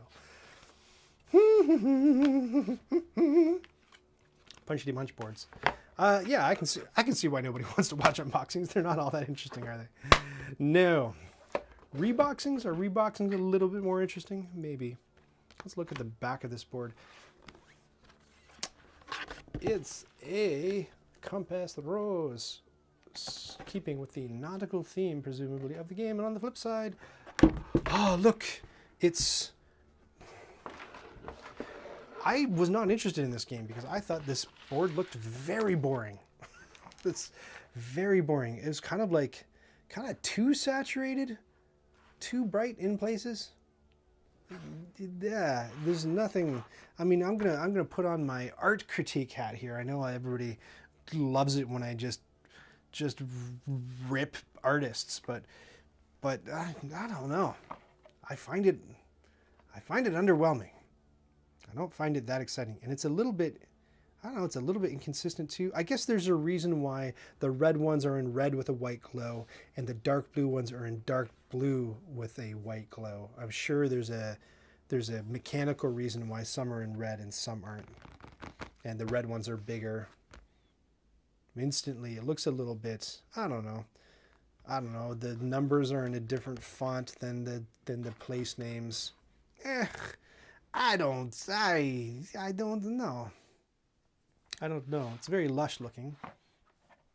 I also love unboxings. Oh, who loves unboxings? I love unboxings, but I'll admit I'm weird, says DJ Micro. You are weird, DJ Murphy.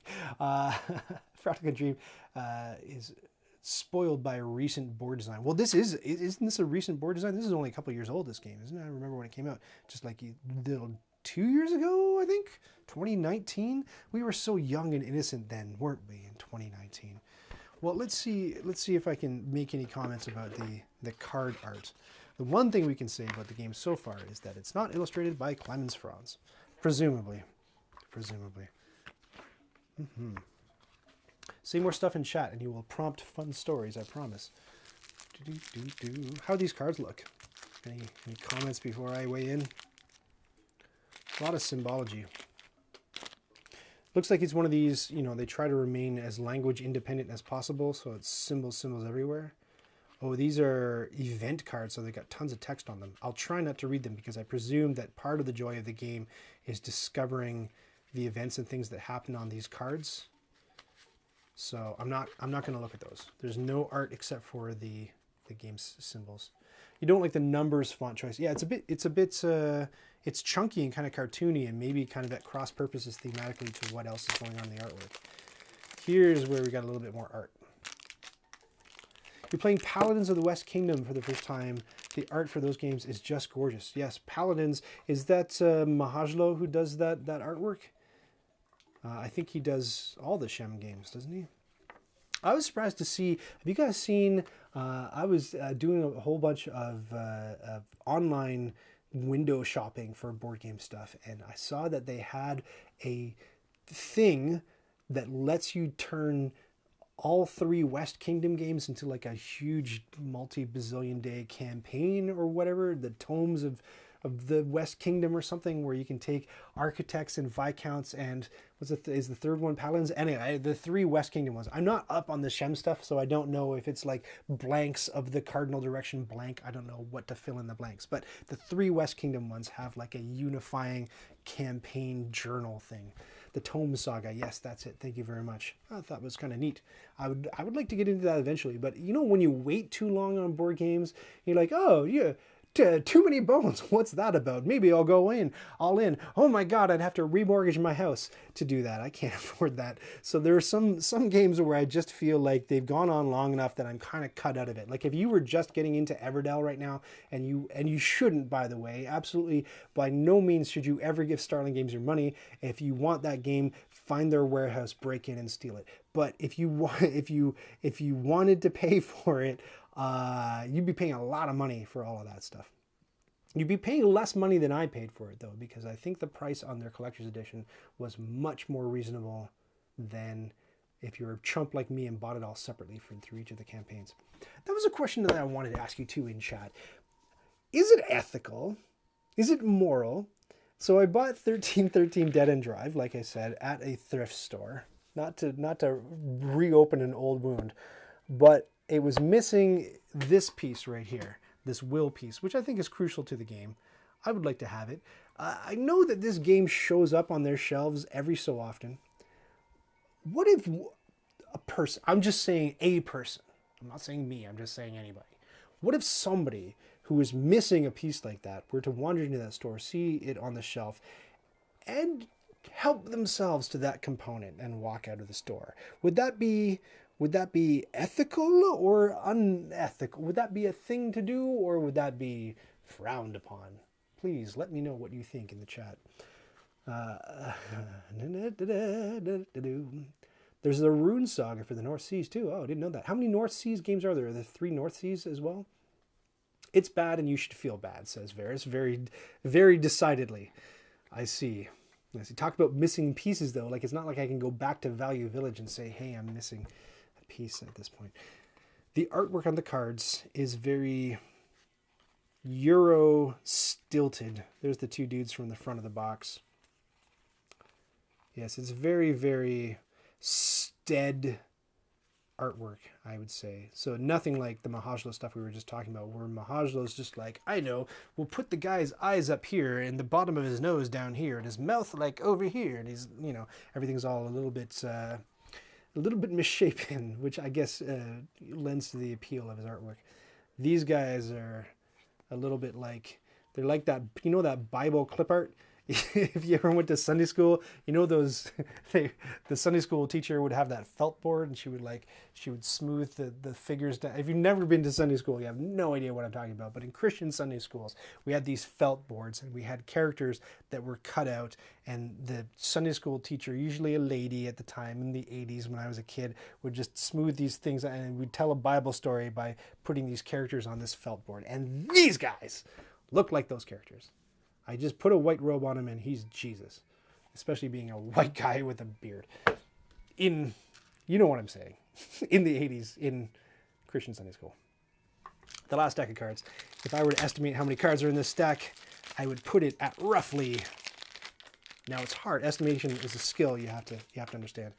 And I'm pretty good at it, having unboxed so many games on camera at this point, but I would say there would be about 50,000 cards.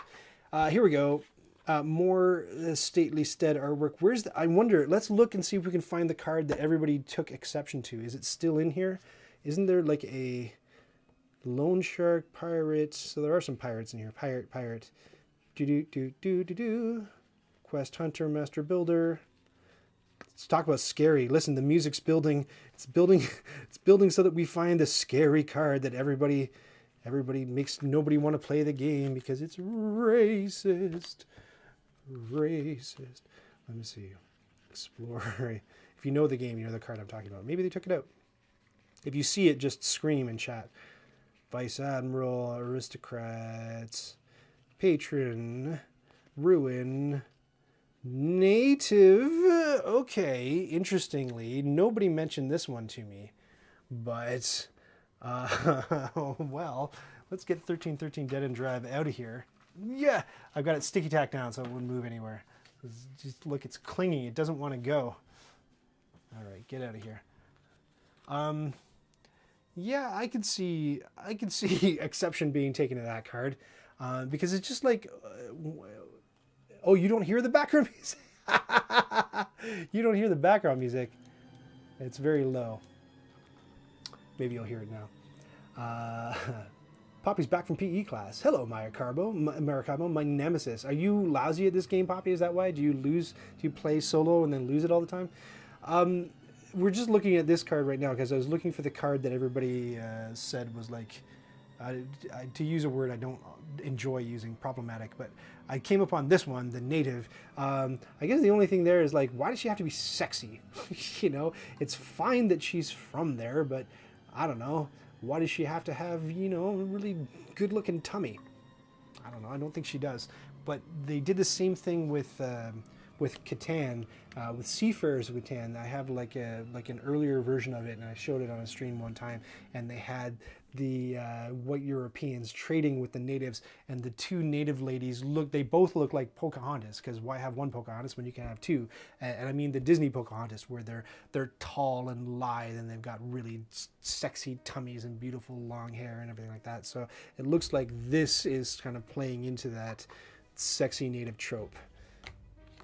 Like, look, the historian, I mean, I'm not going to make fun of you, what you're into, but she's anything but sexy.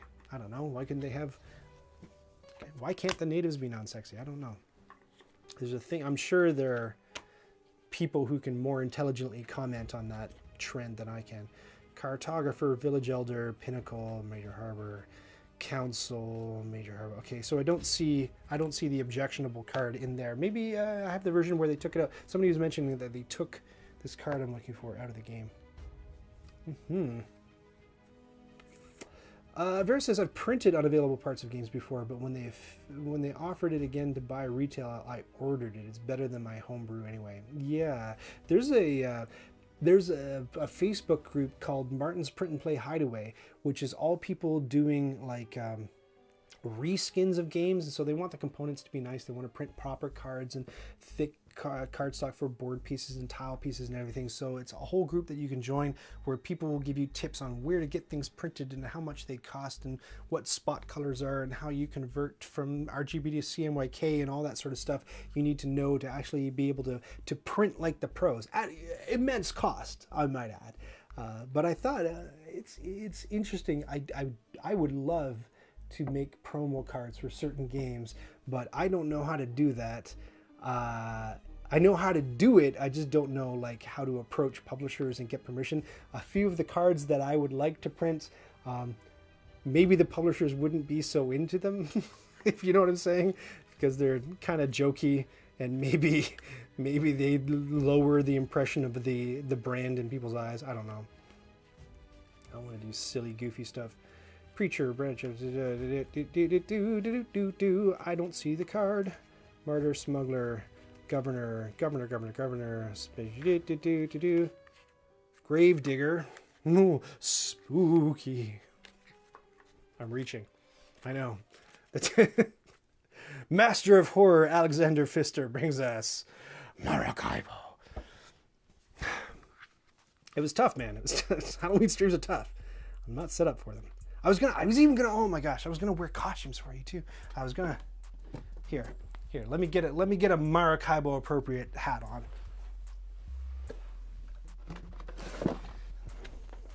There we go. That's more like it. I was going to switch into a different costume every single time you bumped one of my people off in 1313 Dead End Drive, but that didn't happen. So at the very least, I can wear a pirate hat for Maracaibo. This is the last deck. We're looking for this objectionable Legionnaire, Carpenter, Palace. What's that one? Cathedral. Nope. And the rest of them are not character cards. So it looks like I've got the version where the, what is it, the slave trader card is not in the deck. Is that the one that people were? It sounds like if I had to pick a card between the grave digger and the slave trader, the objectionable one is probably the slave trader. Yeah, so it looks like I don't have that card in there. Great, so I can play the game with a clear conscience. Is that what this means? Fantastic. I will say that, like I said, I'm not negatively impacted by colonizations, so it doesn't bother me as much as other people. It bothers me that it bothers other people. But the one game by Pfister that I won't play because that, I don't know, it just seems more blatant and more bothersome to me, even though I'm not affected, is Mombasa, just because that's like, I don't know, British occupying, like it's in the Zulu War, so they're like in North Africa, and it just, I don't know, it just doesn't sit, I don't know, I don't like it, and I don't really want to play a game about it, though I hear it's a really good game, and I also hear that they're re-implementing that, right? Aren't they redesigning that to be something else and renaming it, changing the theme? It's a weird thing. So many of these themes, they don't have to, this hat is on the wrong way, and it's really pressing on my brain and making it hard for me to think. No. Whew, that's better. It's so easy to change board game themes, and so many of them are, I don't want to say tacked on, but like they're not really married to their mechanics all that closely, so change the theme up, like who really cares? So it's, I don't know if I want to say surprising to me, but it's interesting to me that certain developers go with the themes that they do, because, you know, Maracaibo, I haven't played it, but I assume that it could just very easily be about, you know, giant monsters in Tokyo, or zombie hooker vampires or whatever, as it can be about the slave trade in Golden Age of Piracy Caribbean, or Caribbean, whichever. I think it was about the absence of peoples of color apart from the natives. Really, I thought there was, doxing your cards was quite a bold strategy. This is one of the reasons I find Spirit Island refreshing. Yeah, I think Spirit Island got, I mean, it came along right at the perfect time, and the audience it drew because of, not necessarily because it itself was all that brilliant. I didn't really, to be honest, I didn't super enjoy playing Spirit Island, but somebody else taught it to me, and I tend to not like games that other people teach to me. It's a weird thing I've got. I just found it weird that all the enemy pieces, they were hard to tell apart, and they didn't, I don't know, there's a bunch of things. I could do a whole video on it. But it was like the anti-Catan, and it came at a time when people, I think, were eager for some anti-Catan sentiment, because you know, Puerto Rico was a thing, and Catan was a thing, and Mombasa had already been out, I think, by that point, and people were just kind of tired of the theme. and I don't get it. And I've heard the criticism too. Like, a lot of these designers are in Europe, a lot of them are in Germany, and it just kind of seems like the my culture is not your costume sentiment hasn't quite permeated German culture quite yet, and so they'll just go and borrow wholesale from those. Just be like that, pick a part of the world, and the natives that will just take their gods and their aesthetic and their temples and their artifacts and we'll just throw it in the game, and they don't really care. They don't care who they're pissing off or whose stuff they're co-opting. It doesn't seem to be. So more and more games, whenever they involve a culture apart from the designer or the authors of the game, now they're hiring like sensitivity consultants or cultural consultants to make sure that they're not stepping on any toes, or to make sure they're not misrepresenting, which I think is, I mean, it's good, it's fine. I think that's good, because I'm sure that if it was my underrepresented culture and they took, you know, one of the gods that my ancestors revered and just put him in a top hat, I might not be all that excited to see that happen.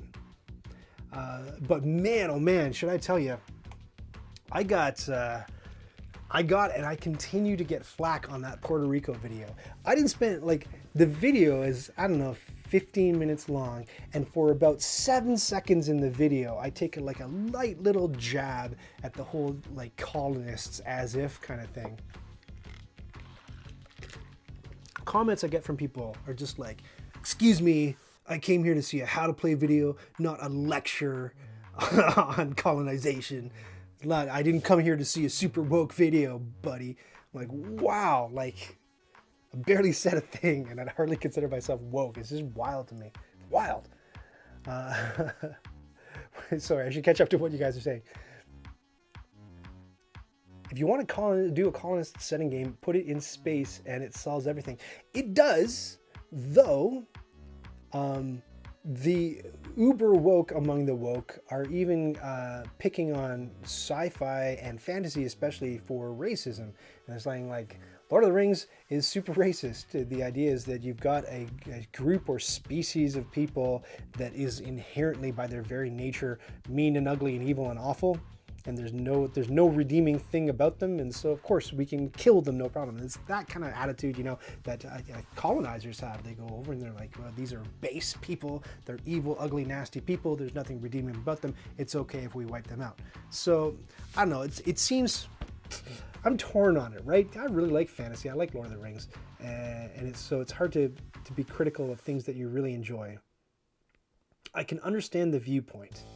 I don't know that it is if we were to prioritize the things that are worth correcting, going after, attacking, adjusting, I don't know that fictional fantasy stories are really all that near the top of the list. I think there's bigger fish to fry, but it might be low-hanging fruit or easier to criticize. Tolkien's dead. I don't know.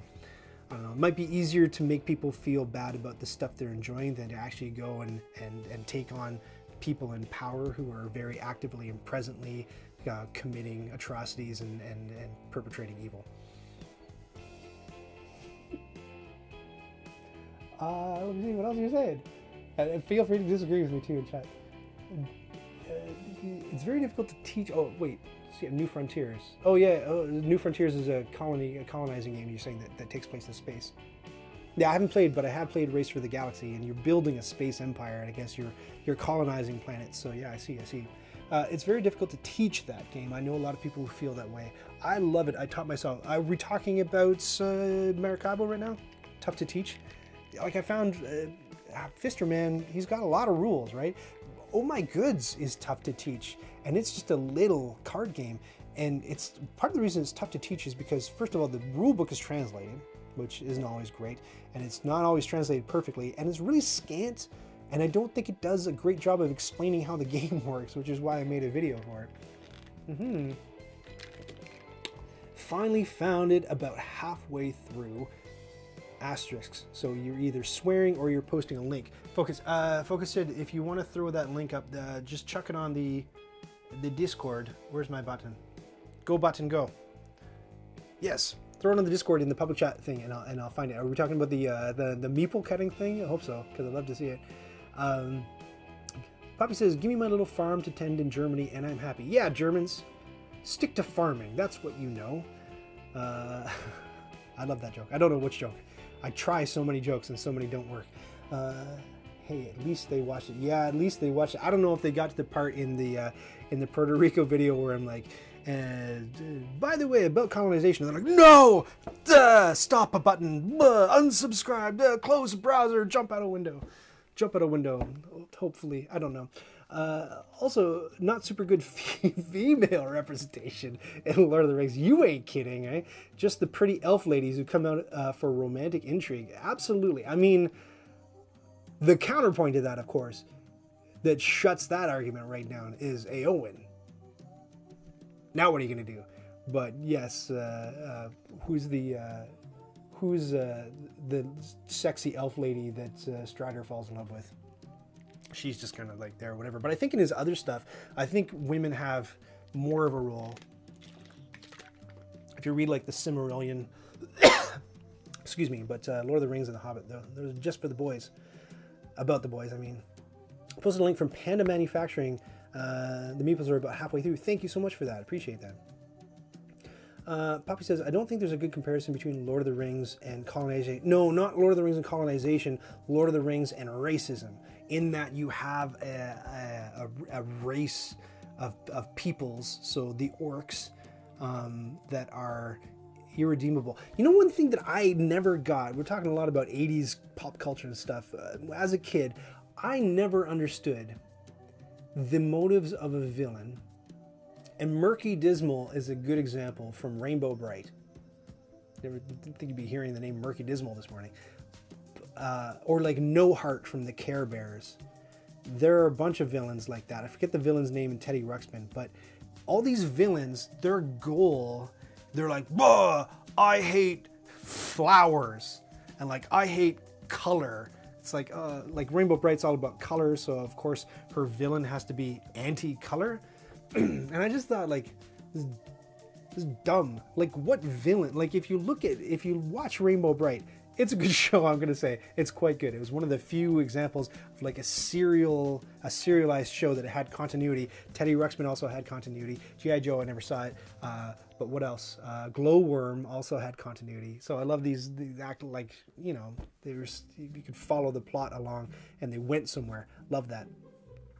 Rainbow Bright. So her villain had to be all about no color. And I didn't understand what villain would want to live in like a craggy, depressing, no sunlight, dank cave with stalactites dripping in echoing pools. Who'd want to live like that? Like, I would think, and it's not a good, it wasn't a good primer for the way the world works, because you look at the billionaires today who have hoarded all that wealth, and they don't live in dank caves.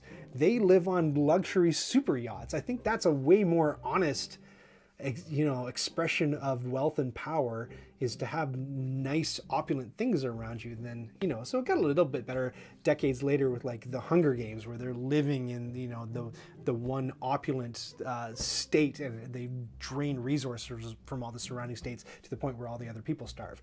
That seems a bit more on, doesn't it, than what the heck they were doing in the 80s with their villains. But back to it. Back to chat. Teach us how to play right now, says someone guys do. Right. Page 1 of the rulebook says, we begin with setup. No. For those that claim orcs, etc., some derogatory race thing, I wonder how they view the elves. Interesting. Supposedly more beautiful, long-lived, agile. What do they think that's supposed to represent? Personally, sometimes an orc is just an orc. Well put, well put. It might be more of a problem when I say Lord of the Rings. Maybe when people talk about racism in fantasy, it's more of a problem in other things. I know that D&D has come under fire lately for racist stuff, but I don't know enough about it to comment. Oh, thanks very much, Focusid, for putting that link in the Discord server. DJ Muffy says, I reckon you'll like New Frontiers, but overhyping doesn't pay off. But I want to play it with you on BGA. I certainly play it on BGA. I've been thinking you guys have been going crazy about New Frontiers lately. I guess because it just hit BGA a couple of weeks ago. Whenever new games hit BGA, by the way, if you're not on the Discord server and you'd like to be, join the Discord server. I'll put that link up again. But we're all playing games together on Board Game Arena, and I think Prosody just did a video on, he played all the games on Board Game Arena, and he did 3 top 10 lists. The ones that he had never played before that surprised him that he loved, and the ones that he played before and surprised him, played before and he loves, and then the third set was the games that he played the most often on Board Game Arena. It's a good watch if you don't know much about Board Game Arena and you want to kind of get a sense of what's on there. But he's playing games that we don't play. Like he's playing like Six Nint and Can't Stop and Liar's Dice, and that's not really our jam. I think we're playing more stuff like this. We're playing more like Maracaibo. We're playing Castles of Burgundy, which is excellent on Board Game Arena. He did mention Lost Ruins of Arnak. We play that one a bunch. Sometimes we'll play hardback, although don't play that with me because I will smoke you. It's guaranteed. I'm undefeated. I shouldn't say that. I'll have an army of word nerds coming at me trying to defeat me at that game. Sorry, I should catch up to what you're saying. One later in the later books, woohoo, regarding Éowyn. Okay, fine. Liv Tyler, yes, I was trying not to say Liv Tyler. I know she played the character, but I can't get... What is the character's name? Is it Arwen? I know there's Éowyn and I think Arwen, because their names are really similar. Did I hear you say hobbits? So, Tolkien fan forever, we Beetlejuiced him. The resident Tolkien lover. I think those villains are a characterization of envy. They see the protagonists all happy and want to take away what they had and cared about. Agree, although it would make more sense to me for Rainbow Bright's villain to, he can take the color away, but I think what he should be doing really, if it makes sense, like if you watch Rainbow Bright, they go to his area of the land. It's very Lord of the Rings, where you got the nice lush side where they can grow food, and then you get the orc side, and it's like, what are they eating exactly? Because if there's no sunshine and no soil, and Sam's complaining about not having potatoes, how are they surviving? What's feeding them? It makes no ecological sense. But anyway, Rainbow Bright goes to, I forget her villain's name, but she goes to that area, and it's all like craggy and mountainous, very Lord of the Rings. You can see it was inspired by. But I think a more accurate, honest depiction of that kind of villainy, he should be sucking the color out of her land and people, kind of like in the Dark Crystal, where the Skeksis suck the essence out of the poor podlings and then use that to rejuvenate themselves, or like they take what's there and, you know, glom it to themselves and then bask in its abundance while people are going without. I think is a bit more on for how actual real life villains squander resources. I love that you liked Rainbow Bright, says Focus in. Rainbow Bright's awesome. It was really good. It was really good. Like, it was like, I can picture, there are a few shows like that too. I can picture like these people who are in charge of, I put myself in the shoes of like a showrunner for one of these things. Every single show on TV in the 80s was made to sell a toy, and some of the toys were really dorky. Some of them were just down to like, they were just like Cabbage Patch Kid knockoffs, or, you know, they're really cutesy. So Rainbow Bright was like it was a really chicky kind of doll with like a cupid face, and you had like, it was kind of like what they did with She-Ra, where you could have a guy character, but the guy had to be really effeminate. So with the original She-Ra, they had Bo, who was extremely, he's very gay looking, very gay character. He had like the gay mustache even, and he went tights anyway. But I mean, everything about He-Man was super gay too. Prince Adam is the gayest character on TV. You can't convince me otherwise. Yeah, so Rainbow Bright, I think there was a guy in that crew who was a feminist. So it was all very, very girly. So I could see the person like taking the show, like, how do I make a show about Cupid dolls who are into rainbows? And then they like tooled up these really like kind of dark stories. It was like Murky Dismal was kind of a goofy looking villain, but I think the head villain, whose name I forget, was very dire, very scary. And same with Care Bears. Care Bears were like, I think they cashed in on the Cabbage Patch Kids thing. They were just teddy bears with symbols on their tummies that didn't mean anything at the time. So the people who created the show had to put context and meanings around the tummy charms and where the Care Bears lived. And the Care Bears has gone over, I can't believe that we're doing this stream, this Halloween stream. I'm just telling you about the history of Care Bears. Care Bears was a Canadian production, and I feel as a Canadian it's my duty to know a little bit more about the history of Care Bears than most people do. But it had multiple different seasons or iterations. It was animated by Nelvana in Canada, and in the original season it was the Care Bears up in the clouds who would seek children in trouble who were having like emotional regulation problems or social difficulties with their friends or whatever, and the Care Bears would, like, you take one or two Care Bears and they come riding down on a cloud, and whichever Care Bear foot the I don't know if Luck Bear had much to do on that show, but you know, there were other Care Bears who would come down, and Happiness Cheer Bear would help out the kids who were feeling depressed or whatever. That was the first iteration. And then once they introduced the Care Bear cousins, which is a whole new line where it's like, you know, I just picture the 80s toy exec chopping a cigar. You know, we can sell bears, but what if we can sell all kinds of animals? So then they're like, we'll do a lion and we'll do a hippo. We'll call them Care Bear cousins. And then the people making the show were like, well, how do we fit that? It's your problem. So then they did a movie, the Care Bears movie, where they introduced all the cousins. And then after the Care Bears movie, it dramatically changed the show. Now they introduced No Heart, the villain, who is terrifying. He was a hooded figure. He was like a ring wraith from Lord of the Rings. Very, very scary. And all the adventures now took place up in Care Bear Land, up in the clouds. Then after the cousins were kind of played out and Cabbage Patch Kids were kind of doing preemies, which they caught a lot of flack for, because people are like, you don't want to sell a doll that's like a child that's born early and may not survive and is in an incubator. And they're like, no, we'll put it with, the kids will love him. So they made Cabbage Patch preemies, and I think in order to compete, you know, everything was doing baby versions of things. That's how you got a pup named Scooby-Doo, and that's how you got the Little Shop of Horrors cartoons, except all the characters were aged down, so now they were kids. Man, I watched a lot of TV when I was a kid.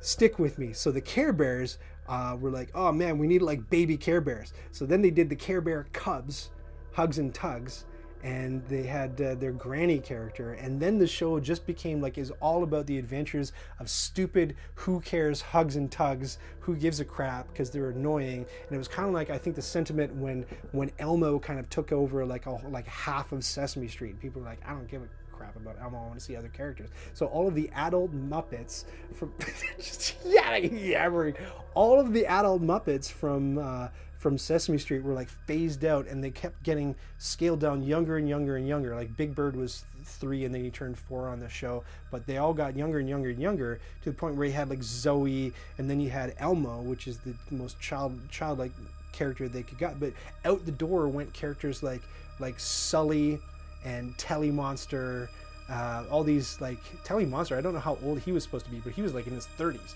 You know, it's like how they do movies in the 80s, and all the teenagers are played by, you know, people who are they've had a little bit of work done. You know what I'm saying? Care Bears, you might summon Rado. Yeah, that's his thing, eh? The Care Bear crew. She-Ra rocked. Have you seen the new She-Ra? My youngest is really into the new She-Ra. Spoiler alert, they make no bones about homosexuality in the new She-Ra. It's no secret. Because when we were watching She-Ra in the 80s, we're kind of looking at each other like, does She-Ra kind of remind you of like our gym teacher? And we're like, yeah, it kind of does. But we had no idea. Great. Finally, some funny voices. Yeah, that's what you were waiting for. The 80s toy exec. I hope he does the 80s toy exec. Yeah, rewarded. The Toys That Made Us is a very good series, says DJ MacV. They don't do Care Bears. I agree. The Star Wars episode with the Toys That Made Us was fantastic, and it's worth it to just hear the guy's story about was it the Yoda character? I think it might have been the Yoda character. It was one of the characters where he needed a coat. You just got to go watch. It's hilarious. You got to go watch that episode. It's great. They got less great as it went on, and they got into toys that I didn't really care about. And by the time they got to like Power Rangers, I was like, turn off TV. But a few of the earlier episodes are awesome. Is this the stream where we learn more about your Henson history? It could be. Are you excited to hear more about my Henson history? I could tell that story. My name is Ryan Henson Creighton. That is not the name that I was born with. The name that I was born with was Ryan Terrence Bagley. My father left the family when I was a 2-year-old little baby. Left my mom up in Kenora, Ontario, very cold part of the world, especially in winter when you're living in kind of like a shack with baseboard heating. So she's up there alone with the little 2-year-old baby who was born Ryan Terrence Bagley. My father's name was Terrence. She raised me with her last name Creighton because, I don't know, you're not part of the family. You don't get the honor of the kid having your name. And so I grew up being called Ryan Creighton all my life. Didn't really use my middle name all that much. But by the time I got to my early 20s, when it was time to get married, they kind of have to go with the name that is on your birth certificate, right? That you can't just go with your assumed name that you've used all your life because it's not legal. So my wife Cheryl, or my wife-to-be, my bride-to-be, looked at me and she's like, you know what? I'm not marrying a Bagley. She didn't want her last name to be Bagley for the rest of her life. Understood. So she said, like, it's finally time to go get your name changed permanently. So in that name change, I could have gone Ryan Terrence Creighton, but my father, I can tell you stories about my father. I have a couple of them, but he was not very involved in my life, let's just say. So I thought, like, wouldn't it be nice if I had a name that paid tribute to or honored a man who had a whole lot more influence over my life and my upbringing and what I wanted to do and be and what I strive for than my father, who was no inspiration to me at all. And so I thought, who is that man? And that man for me was Jim Henson. I watched Sesame Street religiously, obsessively. The first movie I ever saw in theaters was The Muppets Take Manhattan. I watched Sesame Street well into my early teen years, if you can believe it. And like, I watched everything that the Jim Henson Company put out. I watched all of their series, even when they only ran for 6 episodes and then got the boot. I watched all the movies they made. I cried the day Jim Henson died. I remember it very clearly. On a fall morning, my mom drove me to school and they mentioned it on the radio, and I said, what, like, I was in 8th grade, I believe, in 1990, and I said, what did they just say about Jim Henson? My mom said, oh yeah, did you hear that Jim Henson died? I was like, and I was just completely crestfallen. I couldn't believe it. And she didn't know that she didn't understand that I cared about him so much. He was my jam, man. I used to watch the Muppet Show. Used to go over to my great aunt Kay's house, to her apartment. There was nothing to do there. It was an old lady's apartment, and she and my mom would talk about stupid adult stuff. Who cared? But finally, after dinner, at around, I think, 7 o'clock, it was my chance to go into Aunt Kay's bedroom, where she had the little TV set at the end, and the only thing to watch in primetime that was of any interest to children was the Muppet Show. And so every Wednesday night, I believe 7:30 at night, I would sit down, I would get to watch the Muppet Show. And man, what a treat that was. So yeah, I was completely crestfallen when Jim Henson died. And then, when they started doing other stuff where Brian Henson directed and other people were doing Kermit's voice, and like, it's great that they're carrying on the characters, and I'll still watch Muppet stuff. I really like the Muppet Haunted Mansion. That was lots of fun, and the Muppet series they did was awesome. It's not the same though, right? It doesn't have that mad genius vision that it used to. But anyway, the reason why I changed my middle name to Henson was to honor somebody who had a lot more influence in my life than my actual father did. I still enjoy the stories about the other toys because they're such entertaining yarns. That's a really good, if you just like people yapping about the old days like I'm doing right here, then that's a great show. Ryan, that's amazing. Thank you for telling us. You're welcome, Poppy. I was happy to share it. Focus It says, now I have to figure out what name I would choose. Hey, Kermit was born in my hometown of Leland, Missouri. What's MS? MS? Leland multiple sclerosis. Jim lived there for a while and knew a kid in school named Kermit. Oh, is that where he got the name from? I have his sketchbook, and I was really lucky to go to, I think it was PAX one year. Was it PAX? It was something, and I was in Seattle. Yeah, I think it was PAX Dev one year, and I went to the Sci-Fi Museum in Seattle, and they had the Jim Henson exhibit there, and I was like, oh, This is amazing. And I was alone. I was traveling alone. I was the only one there, but I was running around. They let you go into like a little booth and operate Muppets and take a video of yourself. And they had like Bert and Ernie were there, and they had dark crystal costumes. Oh my gosh, what a treat. Mississippi, Missouri. I know he was a Midwesterner. Jim was. Man, yeah, but like Jim Henson. Name me someone alive today who has that kind of creative output. I can't name any, like the only person I can think of who's remotely close, and he's still like distant amount away. And it's not even because he's working with puppets in one of his series, but Phil Vischer, he's the VeggieTales guy, but he's standing on the shoulders of giants very clearly, and that giant, the one giant is Jim Henson. But like anybody alive today, I can't think of anybody who has the same kind of creative output that he has, and just like getting the funding and putting all the like he made Labyrinth. They don't make those movies anymore. They don't make them like that. I mean, I gotta be sounding old now, but it's not a thing that happens anymore.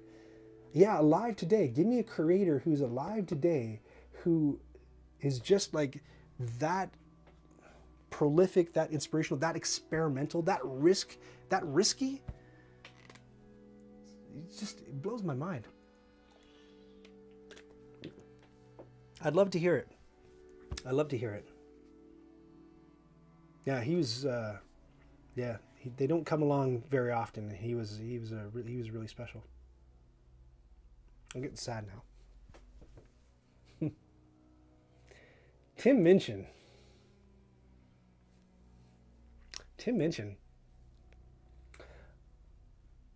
What I like about Jim Henson is that he was kind of a consolidator of the arts. So he did puppetry too, but he was into any sort of performance art, right? So he wasn't satisfied with just stick and rod puppetry. He was incorporating marionettes. He was doing blacklight puppetry. He was into clowning, and he was into dance, and he was into just anything fantastical. He was into the stuff that you could do with computers, which is really cool. If you watched the Jim Henson Hour, they created the very first digital puppet, a digital Muppet, Waldo, who would fly around on the screen, and he was actually like live controlled by a puppeteer. So he wasn't a pre-rendered thing. Like it wasn't like you would go and animate him and then render out all the frames and then composite that and overlay it. He was actually controlled by a live puppeteer, and that's the technology that they later developed and improved upon and iterated on and used for Sid the Science Kid, if you ever saw that show. And that's wild. All of that is digital puppets. And so you got to understand, Sid the Science Kid is done in a much different way than something like Paw Patrol or any other, kids show that has digital. We call them puppets because it's more like kind of like stop motion with a little bit of or a lot of the computer doing interpolation between the key poses. Sorry if I'm getting too animation-y technical, but Sid the Science Kid is an actual person physically controlling, manipulating the digital puppet in real time while the digital camera films it. It's a completely different thing, and that's why it tends to look kind of uncanny, kind of weird, and just different from other shows. Check out Sid the Science Kid if you want to see some amazing stuff. This is how I feel about Alien. We'll never be able to make a movie that makes people feel like that again. The set design, the chemistry, all of it. Like Alien is like one of those ones where you've got a lot of people coming together. Like, I never know how to pronounce his name, whether it's Giger or Geiger, but H.R. Geiger, who is doing like concept art for the set design. You don't get a lot of Geigers either, right? So you don't get a lot of like Ridley Scott meets Geiger meets. Oh gosh, man, actors. That's one thing I can remember all the '80s cartoons that you want, but I for some reason actor names I'm losing as I get. Sigourney Weaver. There is what I'm trying to say. Alien's pretty fantastic. Great. I think the only thing I would compare are the YouTubers. They're kind of the opposite. Instead of wholesome educational content, they do whatever it takes to get them views. I feel personally called out. I nearly lost it when I heard from my kids about the golf pizza. Golf pizza, or does that say golf or goif? Golf pizza. I didn't hear about golf pizza. You'll have to tell me what golf pizza is. We love Sid. Backyardigans was filmed the same way. My kids didn't watch Sesame Street. Backyardigans, are you sure? Because I've seen them. I toured. I used to work at Chorus Entertainment. That while I was there, they bought an Nelvana, and so I've spent a bunch of time in the Nelvana building, and I've toured the area where they animate. And I was pretty sure they were keyframing Backyardigans. Maybe they switched it, but are you sure about Backyardigans? I don't know. Maybe. I don't know. I have to look. I thought I saw them keyframing it though, or maybe it was what was the one with the ladybug? The really freaky. There was a bad guy with a really freaky mask, and everybody was bugs. What you say is a low Geiger counter? Yes, most movies have a low Geiger counter at 0. They met on Jodorowsky's Dune. Are you serious? Ridley Scott and Geiger met on Jodorowsky's. I still haven't watched that documentary yet, but it's on Prime, and they were. I saw somebody talking about it on a TikTok, and they were giving some of the crazier stuff out about that. I thought, oh, I got to stop watching this TikTok because I need to see the documentary about Jodorowsky's Dune. But they were talking about the casting and who and under what circumstances they cast to play the Emperor. I thought, that's crazy. Like, could you imagine it? I won't say it because you got to go watch the movie. But it's just like, what the heck? This movie is so important to film history, and very few people realize. Now, as long as we're doing a stream where we're talking about natives and that word I don't really like, problematic, but you want to talk problematic. Who's the Hispanic character? Her name, it was Diaz or Gutierrez or something, and I didn't realize, and I don't know if this lore is accurate, but I watched a TikTok on it, so it's got to be true. But somebody was saying that she's a Jewish actress who saw the movie, was called Alien, and didn't know much about it, and showed up to the audition in brownface and did this like tough talking Latina, streetwise character, and they cast her in the movie because she thought it was like illegal, like immigrants. I don't know if that's true, but like if that's true, that kind of sucks. Oh no. Oh, that's Aliens. Sorry, that's the sequel. So is that like a legit story? I don't want to repeat it if it's not true, but I don't know. It kind of sounds plausible. That's like, when we were kids, we liked the kind of goofy, silly depiction of the Indian scientist in Short Circuit. And then when I grew up, I realized that was just like a dude in brownface, like mimicking Indian people. I was like, whoa, I did not know that. I thought that guy was Indian my entire life. No, not at all. Yeah, that was a whole different movie. Aliens is still good though. Aliens is a good movie. I liked, I really liked, I was watching a bunch of really, really classic sci-fi movies for a project I was doing when I was working for the Mysterious Package Company. I was writing something on just Godzilla, and I watched Godzilla for the article. I was writing an article on old sci-fi stuff, and I watched Them. Them is the giant movie, the huge ants that go and take over a town. That was later. It inspired. It came from the desert, which was a video game on the Amiga platform. I had Amiga 500 growing up. Anyway, Them was a pretty cool movie, and it was really cool because there's this one scene where they go into like the Queen's lair, and that's a big moment in the video game too. You go into where the Queen's lair, there's all these eggs, and they brought out flamethrowers and they were like torching the eggs, and I was like, this seems really familiar. Where have I seen this before? And I went and I looked it up. I'm like, oh my god, yeah, they took that scene and they put it in. I'm gonna say Aliens. I think it was the sequel. They went in and they flamed through the eggs in Aliens, and I thought, oh, they took it right from that movie. That's cool. Johnny Five is alive. Man, you want to see a bad movie? Go watch. What was the movie by the guy who did District 9?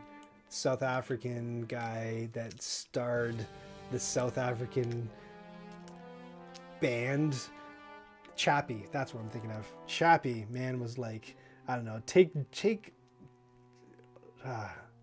Short Circuit, strip all its heart out, and just make it base and nasty and unfunny and uninteresting, and you got Chappie. Didn't like Chappie though. Blah. Yeah, and there's always got to be that scene, doesn't there, with the fish out of water movie? And I look for it now. I go to a site called TV Tropes all the time, because when I do writing or when I come up with story ideas and stuff, I want to make sure I'm hitting as few tropes as possible. You want to try to be as original as possible. So I'll look up TV Tropes and I'll make sure, you know, has anybody done this yet, or where have they done it, or can I subvert it or whatever. So you always have to have that fish out of water montage or sequence where the fish out of water character is sitting down watching TV, and then from just like watching, I think in Chappie, the robot watches like 3 hours of He-Man and then can speak perfect English, and can relate to everything that all the human characters are doing from watching this series from the 80s for children. Weird. Are we still unboxing or just chatting? I'm sorry, Oberon. I was just yapping. I mean, you can watch me punch this stuff while I yap and tell stories about 80s movies, but this, I don't know, you probably weren't here at the beginning, but this stream went completely off the rails when I accidentally revealed my hidden information in 1313 Dead End Drive to chat, who I was competing against, thereby blowing the entire game and wrecking the whole thing. So we had to put an end to that and go to the backup plan, which was always to unbox and punch Maracaibo, because I have an insert that was sent to me by Gaming Trunk that I've been holding on to for a little while that I couldn't use because I had not opened Maracaibo. But now that I've opened Maracaibo and punched it out, then shortly you'll see me do a reboxing, but not too shortly, because as I've plugged before, and if you're just joining me, November is Uwe Rosenberg month on Nights Around a Table, which should be really, really fun. All Uwe Rosenberg stuff all the time. I'm going to get out of here. I'm going to end. Nobody cares about anything that's going on right now.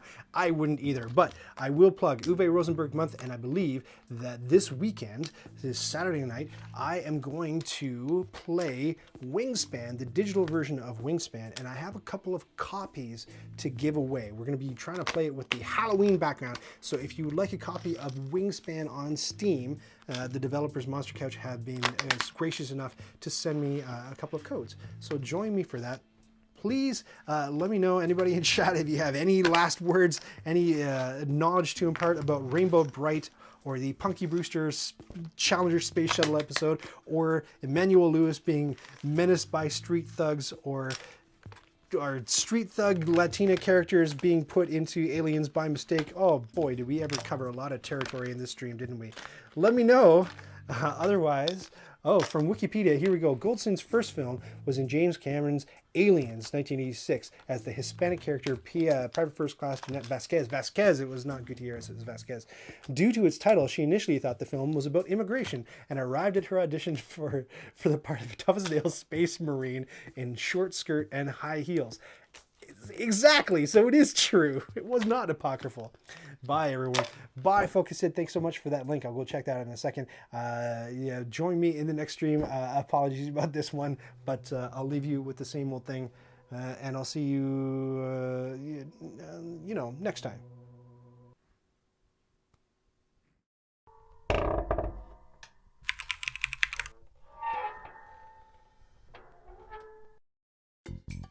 Did you just watch that whole thing? Oh, hey, to 100% this video, click the badge to subscribe, and then click the bell to get notifications when I've got new stuff.